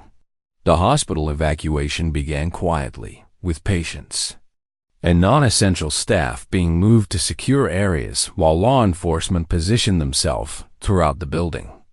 The irony wasn't lost on anyone that the place where Candice had first found help was now the center of a dangerous confrontation with her would-be killer Dodd as evening approached. Candice found herself in the position of being both protected witness and bait. Marcus's obsession with controlling and killing her meant that he would eventually make a move to reach her, and law enforcement was prepared to use that obsession to capture him. We think he'll try to get to you tonight, Agent Torres explained, during a final briefing. All his communications suggest that he sees you as unfinished business, and serial killers don't typically abandon their intended victims. Elena squeezed Candice's hand as they reviewed the safety protocols one final time. You don't have to do this. We can transfer you to a location hundreds of miles away and let the FBI handle Marcus without using you as bait. Candice looked around. The room, at the photographs of Marcus's victims, at the medical evidence of his systematic cruelty, at the legal documents proving his calculated murders. If I run now, he might disappear and start over somewhere else with a new identity and new victims. I won't let him hurt another woman. The decision was made. They would remain at the federal safe house, with Candice serving as the focal point for Marcus's expected approach. Tactical teams were positioned throughout the building and surrounding area, with multiple layers of protection between Marcus and his intended victim Dodd. As darkness fell over the city, Agent Torres received confirmation that Marcus had left the hospital and was moving toward the residential area where the safe house was located. Street cameras tracked his progress as he moved methodically through the neighborhood, clearly searching for signs of federal activity. He's 3 blocks away and getting closer, Torres announced to the tactical team. All units to ready positions. Remember, we need him alive if possible. He's our only source of information about other potential victims. Candice sat in the secure room at the center of the building, surrounded by federal agents and listening to the radio chatter as Marcus approached. Her baby kicked strongly, as if sensing the tension and danger surrounding them. "Whatever happens tonight," she whispered. To her unborn daughter, "You're going to grow up free and safe, and you're going to know that your mother fought for that freedom." The final confrontation was about to begin, and Candice Monroe, former victim, current survivor, and future witness, was ready to face the man who had tried to kill her and ensure that he never had the opportunity to hurt anyone else. At 9:47 p.m., the perimeter alarm of the federal safe house triggered silently, indicating unauthorized movement in the restricted zone. Agent Torres watched the thermal imaging displays as a figure approached from the east side, moving with calculated precision. "Target acquired. East approach," came Agent Martinez's whispered voice through the communication system. "Subject is carrying what appears to be a large bag and moving toward the service entrance." Marcus had somehow obtained a master keycard from his earlier infiltration of the hospital, sophisticated equipment that would grant him access to areas that should have been secure. Agent Torres realized that Marcus's planning extended far beyond what they had anticipated. How did he get hospital-grade access credentials? Torres asked Detective Morrison, who was monitoring from the command center. "We're checking with hospital security, but it's possible he stole them during his visit today, or obtained them through his previous surveillance of Candice's medical appointments," Morrison replied grimly. In the secure room at the center of the building, Candice listened to the tactical communications with growing tension. The reality that Marcus was actually attempting to reach her sent waves of terror and determination through her body. Her baby seemed to sense the danger, kicking frantically as Candice's stress levels elevated. Elena sat beside her sister, maintaining calm despite her own fear. The federal agents are highly trained for situations like this. They won't let him get close to you. Marcus had reached the building's service entrance and was attempting to use the stolen key card to gain access. The security system registered his attempts, but had been reprogrammed to allow entry while triggering silent alarms that alerted the tactical team to his exact location. "He's inside the building," Agent Martinez reported, moving toward the elevator. Bank on the ground floor. Agent Torres made a crucial decision. Rather than apprehending Marcus immediately, she allowed him to continue moving through the building under careful surveillance. The goal was to document his actions and intentions while maintaining complete control over his access to Candice. "All units maintain positions," she ordered. "Let him think he's succeeding while we gather evidence of his intent to harm the witness." Marcus moved through the building with surprising knowledge of its layout, suggesting extensive reconnaissance. He avoided main corridors where security cameras were most obvious, instead taking service routes and emergency stairwells that indicated sophisticated planning. The bag he carried contained items, visible through thermal imaging, what appeared to be medical equipment, chemical containers, and injection devices. Agent Torres realized that Marcus had come prepared to complete the murder he had been planning for months. "He's carrying a portable poisoning kit," Torres announced. "This confirms premeditated intent to commit murder. We have him on federal charges regardless of what happens next." On the third floor, Marcus encountered his first obstacle, a checkpoint requiring additional security clearance beyond what the stolen key card could provide. Agent Torres watched as he studied the electronic lock system, clearly calculating his options. Rather than attempting to force his way through, Marcus activated a small electronic device that appeared to be a signal jammer, designed to interfere with the building's communication systems. "We're losing radio contact with units on floors 2 and 3, Agent Martinez reported, his voice crackling through increasing static. "Subject has deployed some kind of jamming device." The communication disruption was sophisticated, demonstrating Marcus's technical capabilities and advanced planning. Agent Torres realized they were dealing with someone who had studied federal security protocols and prepared countermeasures. "Switch to backup communication channels," Torres ordered. "All units report status using predetermined signals if radio contact fails completely." In the secure room, Candice could hear the changes in tactical communications and sense growing tension among the federal agents. Elena gripped her hand tightly as they listened to reports of Marcus's progress through the building. "He's getting closer," Candice said quietly, her voice carrying a mixture of fear and steely determination. "But he's not the same person who controlled me for months. Now I know what he really is, and I'm not helpless anymore." Marcus had reached the 4th floor, just one level below where Candice was being protected. Agent Torres could see him on surveillance monitors as he methodically searched room by room, clearly looking for signs of recent occupation or federal activity.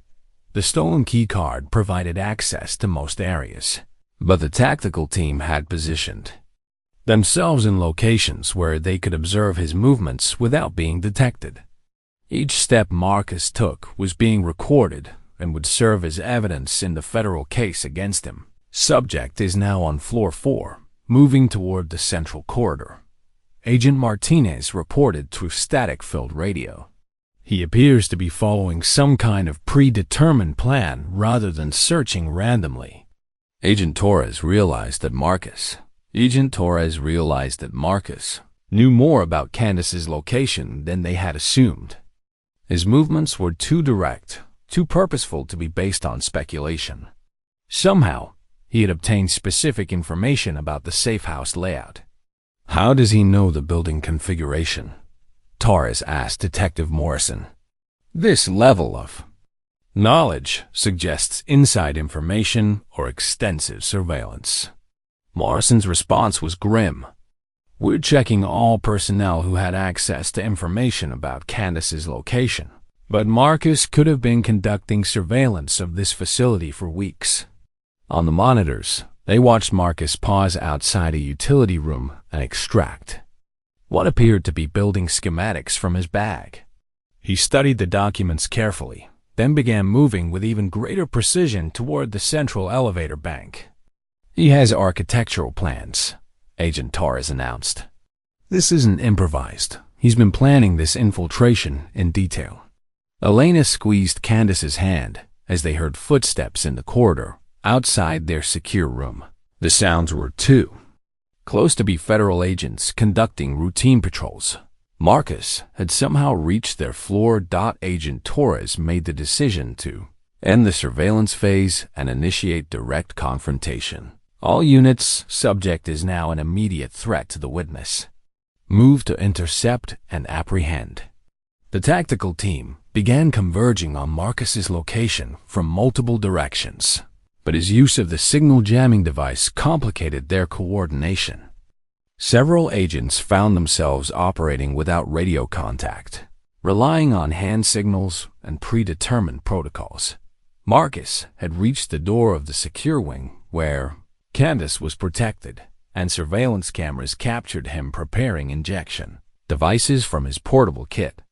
The evidence of premeditated murder was now overwhelming, but Agent Torres's priority was ensuring that he never had the opportunity to reach his intended victim. The secure door to Candice's wing clicked open as Marcus's stolen key card granted him access to the final barrier protecting his intended victim.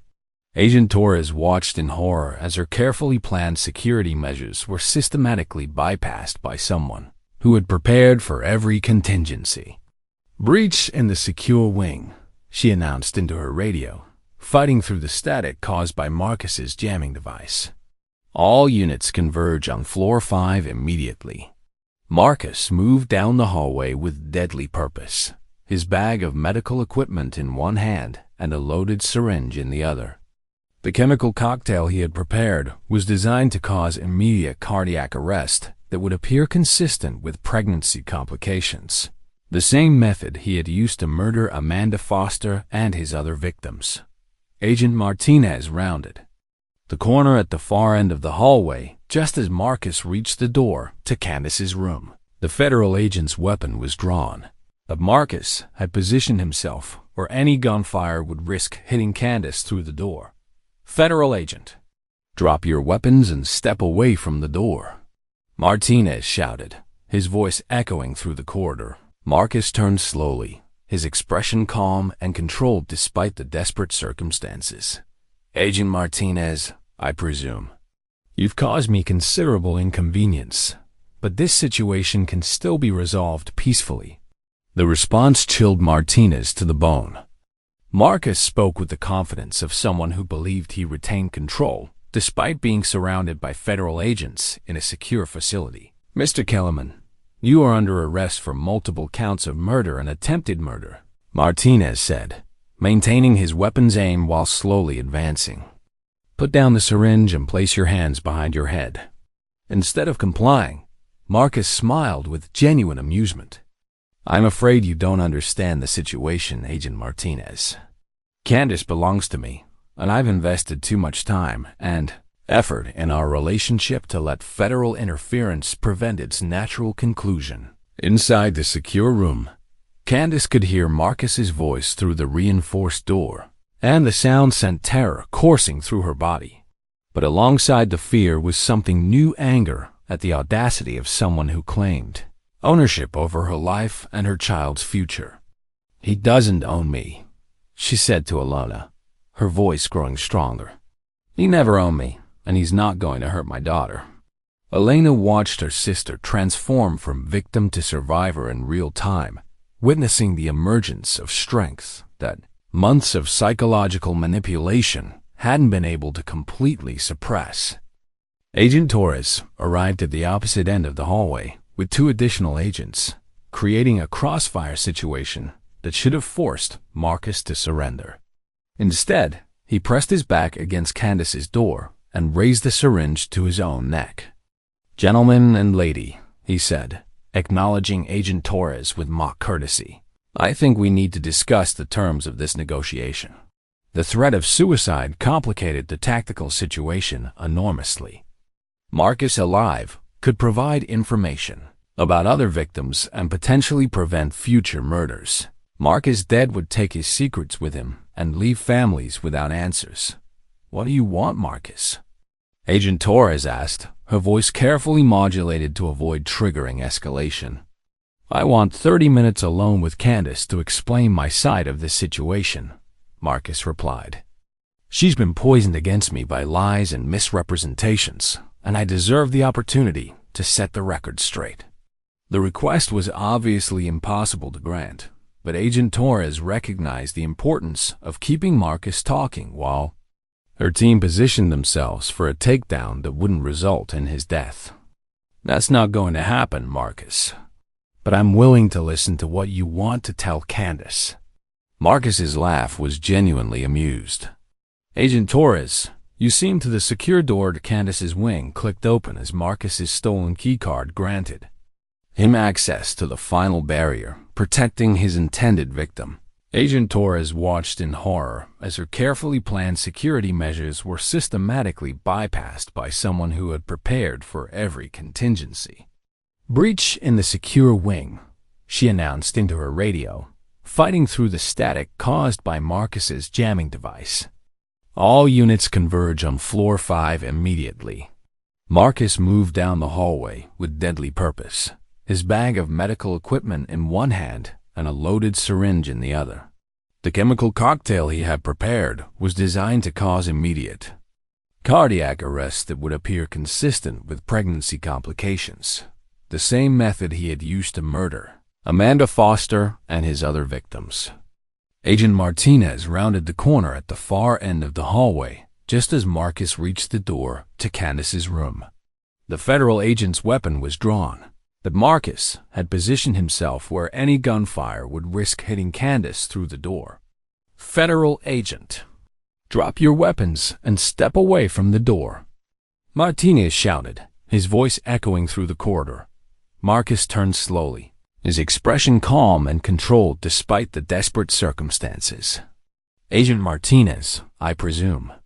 You've caused me considerable inconvenience, but this situation can still be resolved peacefully. The response chilled Martinez to the bone. Marcus spoke with the confidence of someone who believed he retained control of the situation despite being surrounded by federal agents in a secure facility. "Mr. Kellerman, you are under arrest for multiple counts of murder and attempted murder," Martinez said, maintaining his weapon's aim while slowly advancing down the hallway. "Put down the syringe and place your hands behind your head." Instead of complying, Marcus smiled with genuine amusement. "I'm afraid you don't understand the situation, Agent Martinez. Candice belongs to me, and I've invested too much time and effort in our relationship to let federal interference prevent its natural conclusion." Inside the secure room, Candice could hear Marcus's voice through the reinforced door, and the sound sent terror coursing through her body. But alongside the fear was something new: anger at the audacity of someone who claimed ownership over her life and her child's future. "He doesn't own me," she said to Elena, her voice growing stronger with each word. "He never owned me, and he's not going to hurt my daughter." Elena watched her sister transform from victim to survivor in real time, witnessing the emergence of a strength that months of psychological manipulation hadn't been able to completely suppress. Agent Torres arrived at the opposite end of the hallway with 2 additional agents, creating a crossfire situation that should have forced Marcus to surrender. Instead, he pressed his back against Candice's door and raised the syringe to his own neck. "Gentleman and lady," he said, acknowledging Agent Torres with mock courtesy, "I think we need to discuss the terms of this negotiation." The threat of suicide complicated the tactical situation enormously. Marcus, alive, could provide information about other victims and potentially prevent future murders. Marcus, dead, would take his secrets with him and leave families without answers about their lost loved ones. "What do you want, Marcus?" Agent Torres asked, her voice carefully modulated to avoid triggering an escalation. "I want 30 minutes alone with Candice to explain my side of this situation," Marcus replied. "She's been poisoned against me by lies and misrepresentations, and I deserve the opportunity to set the record straight." The request was obviously impossible to grant, but Agent Torres recognized the importance of keeping Marcus talking while her team positioned themselves for a takedown that wouldn't result in his death. "That's not going to happen, Marcus. But I'm willing to listen to what you want to tell Candice. Maybe we can find a way to resolve this without anyone getting hurt." Marcus's laugh was genuinely amused. "Agent Torres, you seem to think this is a hostage negotiation. This is a lover's quarrel that has been unnecessarily complicated by federal interference." Detective Morrison's voice crackled through the radio static with urgent information. "Torres, we've identified the source of his building information. He had a relationship with a federal employee 6 months ago. She's been feeding him intelligence about safe house operations." The revelation explained Marcus's sophisticated knowledge of federal security protocols and his ability to anticipate law enforcement responses. He had been planning this confrontation since before Candice escaped, using insider information to develop countermeasures for every protective measure they could deploy. "How many people has he been manipulating?"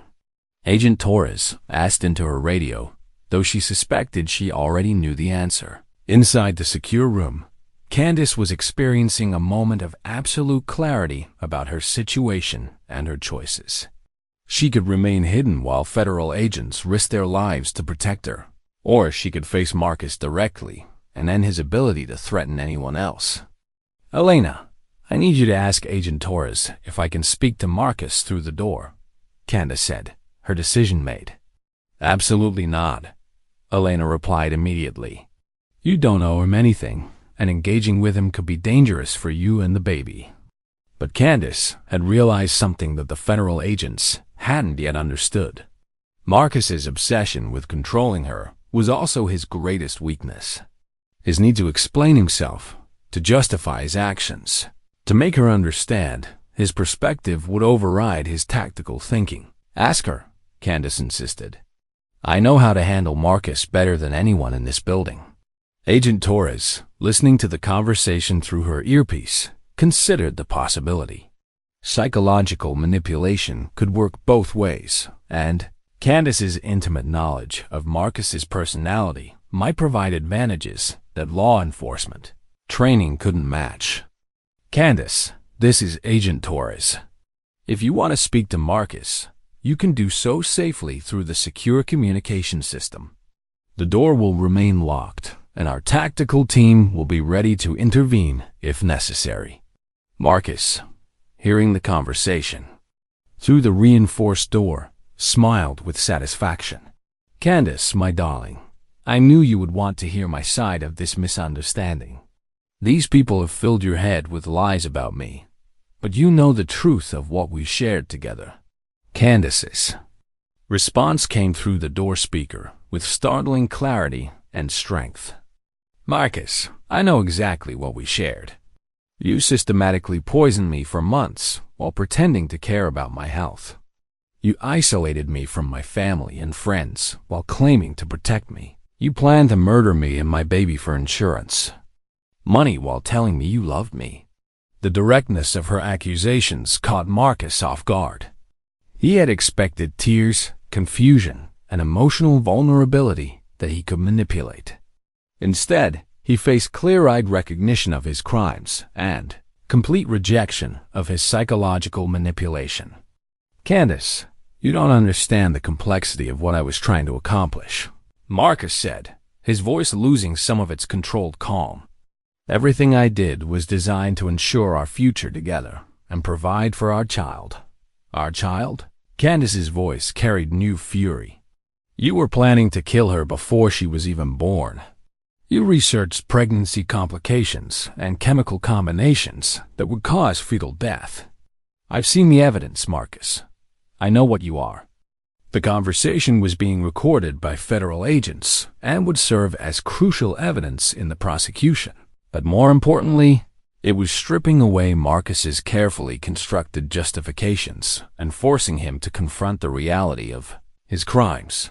Agent Martinez used Marcus's distraction to advance closer down the hallway, positioning himself where he could attempt a takedown if the opportunity arose. But Marcus retained the syringe at his neck, ready to deny them the satisfaction of capturing him alive. Candice, I need you to understand that everything I've done has been motivated by love, Marcus said, desperation beginning to creep into his voice. Amanda didn't understand, and the others couldn't appreciate the depth of my commitment. But you're different. I am different, Candice agreed. I'm alive, my daughter is alive, and you will never hurt another woman again. The finality in her voice seemed to break something fundamental in Marcus's psychological framework. For months, he had maintained control through manipulation and fear, but Candice was no longer afraid of him. Her courage was dismantling the foundation of power he had built his entire predatory existence upon. You don't get to make that decision, Marcus snarled, his mask of civilized charm finally falling away completely. You belong to me, Candice. You and the baby both. If I can't have you, then no one can. He moved the syringe away from his own neck and toward the door handle, clearly intending to force his way into the secure room. Agent Martinez saw the shift and immediately moved to intercept. But Marcus had anticipated the response. The hallway erupted in chaos as Marcus threw his bag of medical equipment at Agent Martinez while lunging toward the door. The federal agent managed to tackle Marcus before he could reach the handle, but the impact sent both men crashing into the reinforced barrier.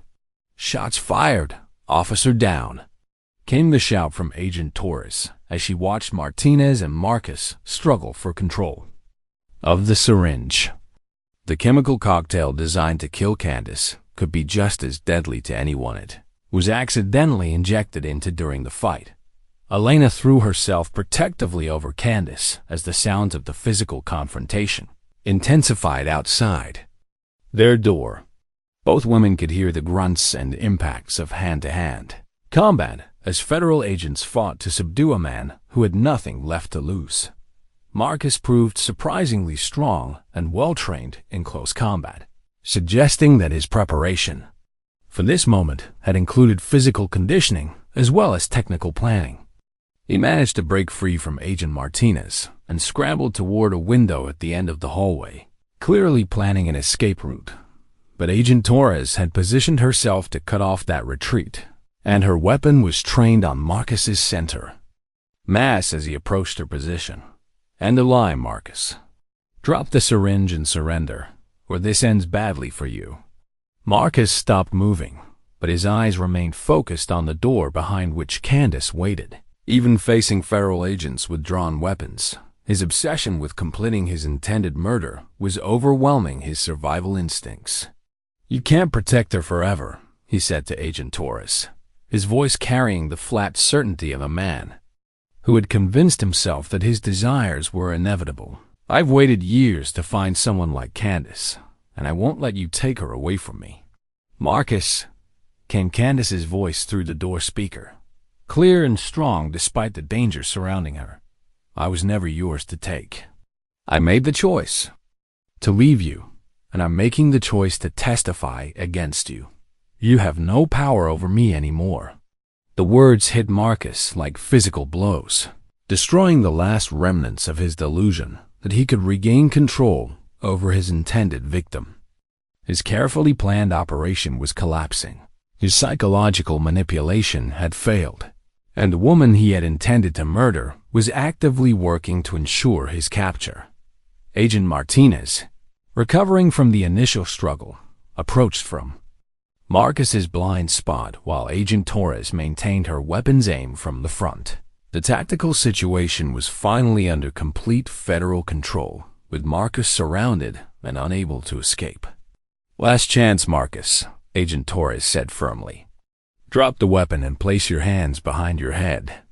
Instead of complying, Marcus raised the syringe above his head and brought it down toward his own chest, apparently choosing suicide over capture. But Agent Martinez was ready for the move, grabbing Marcus's wrist and redirecting the injection harmlessly into the hallway. The takedown was swift and professional. Within seconds, Marcus was face down on the floor with federal agents securing his hands behind his back. The syringe skittered across the hallway, its deadly contents splashed harmlessly against the concrete. "Marcus Kellerman, you are under arrest for the murders of Amanda Foster, Rebecca Martinez, Jennifer Walsh, and the attempted murder of Candice Monroe," Agent Torres announced as the handcuffs clicked into place. "You have the right to remain silent." But Marcus wasn't listening to the Miranda warning. His eyes remained fixed on the door behind which Candice waited, his expression a mixture of rage and disbelief that his carefully constructed plan had been defeated by the sin defeated. By the rage and disbelief that his carefully constructed plan had been defeated by the courage of his intended victim. As the tactical team secured the scene and prepared Marcus for transport, Agent Torres unlocked the secure room where Candice and Elena had waited through the confrontation. Both women emerged shaken but unharmed, and Candice's first action was to place her hands protectively over her pregnant belly.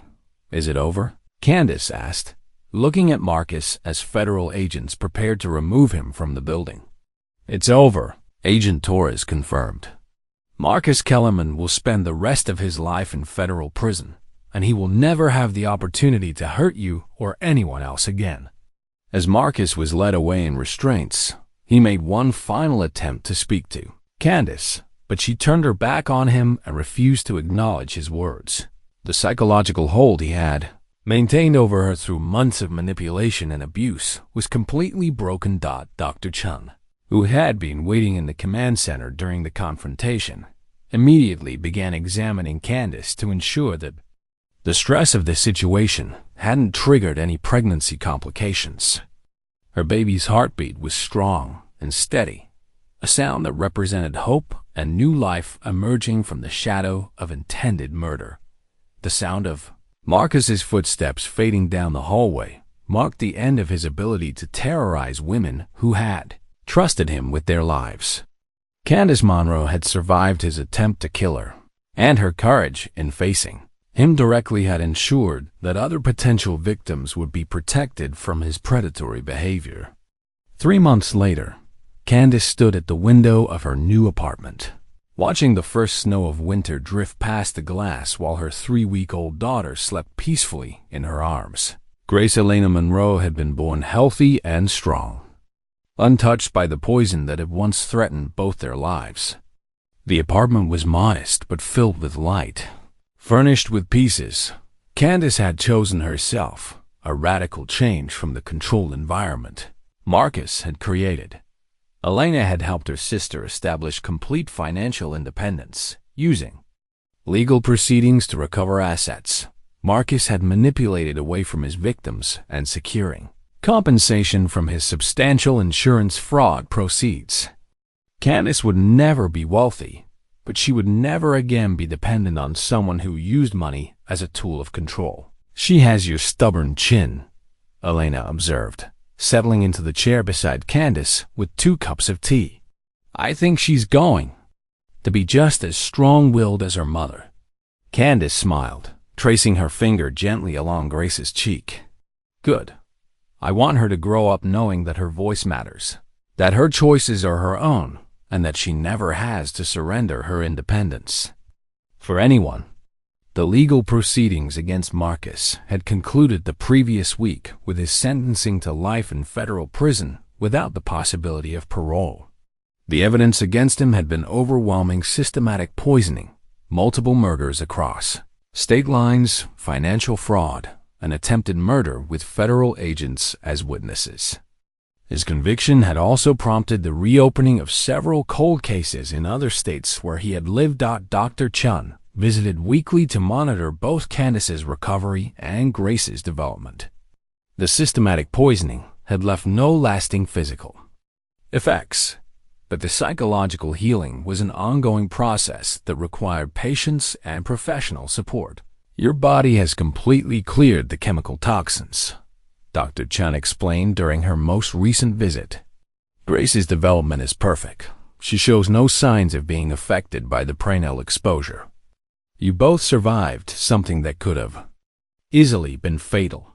Officer Hayes, now Detective Hayes after her promotion following the Kellerman case, stopped by regularly to check on Candice's well-being and provide updates about the investigation's broader impact. The case had prompted changes in how domestic violence situations were handled, particularly regarding the early recognition of systematic poisoning. "We've trained hospital staff across the state to recognize the signs you showed," Hayes explained.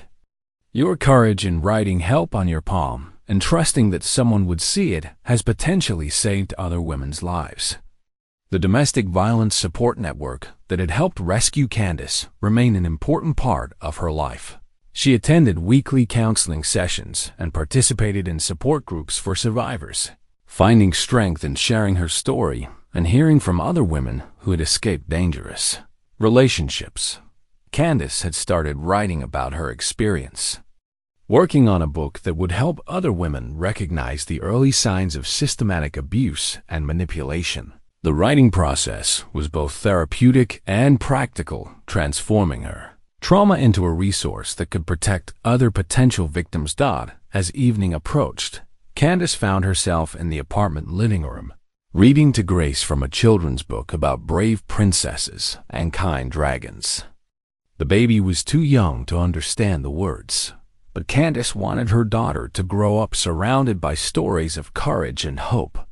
The financial investigation into Marcus's crimes had revealed the scope of his operation and led to the recovery of assets stolen from his victims.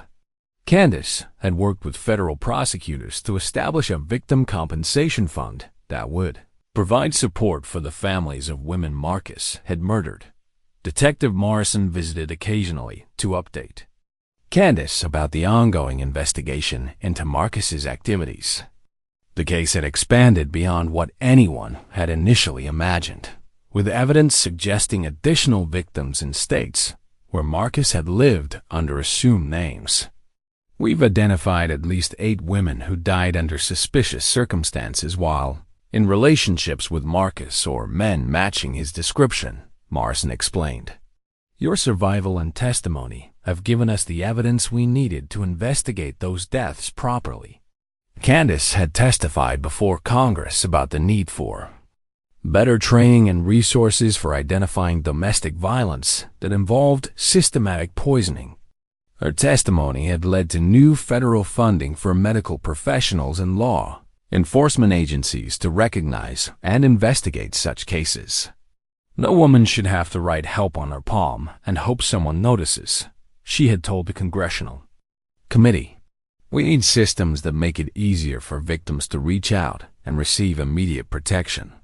As winter deepened, Candice began planning her return to work. She had been offered a position as Director of Victim Services for the State Domestic Violence Coalition, a role that would allow her to use her experience to help other survivors while providing financial stability for her and Grace. Alina had decided to relocate permanently to be closer to Candice and Grace, establishing a family law practice that specialized in representing domestic violence survivors. The sisters had become a formidable team, combining legal expertise with lived experience to advocate for women escaping dangerous relationships. On a quiet Sunday morning, as Candice nursed Grace while snow continued to fall outside her apartment window, she reflected on the journey that had brought them to this moment of peace and safety. 6 months ago, she had been trapped in a relationship with a man who was systematically poisoning her while planning her murder. Today, she was free, healthy, and raising her daughter in an environment where love meant safety rather than control. Her phone buzzed with a text from Dr. Chen. Thinking of you and Grace today. Remember that you're both miracle survivors who turned a story of intended tragedy into one of hope and justice. Candice smiled and typed back, "Thank you for saving our lives." Grace will grow up knowing that there are people in the world who choose to help when someone is in danger.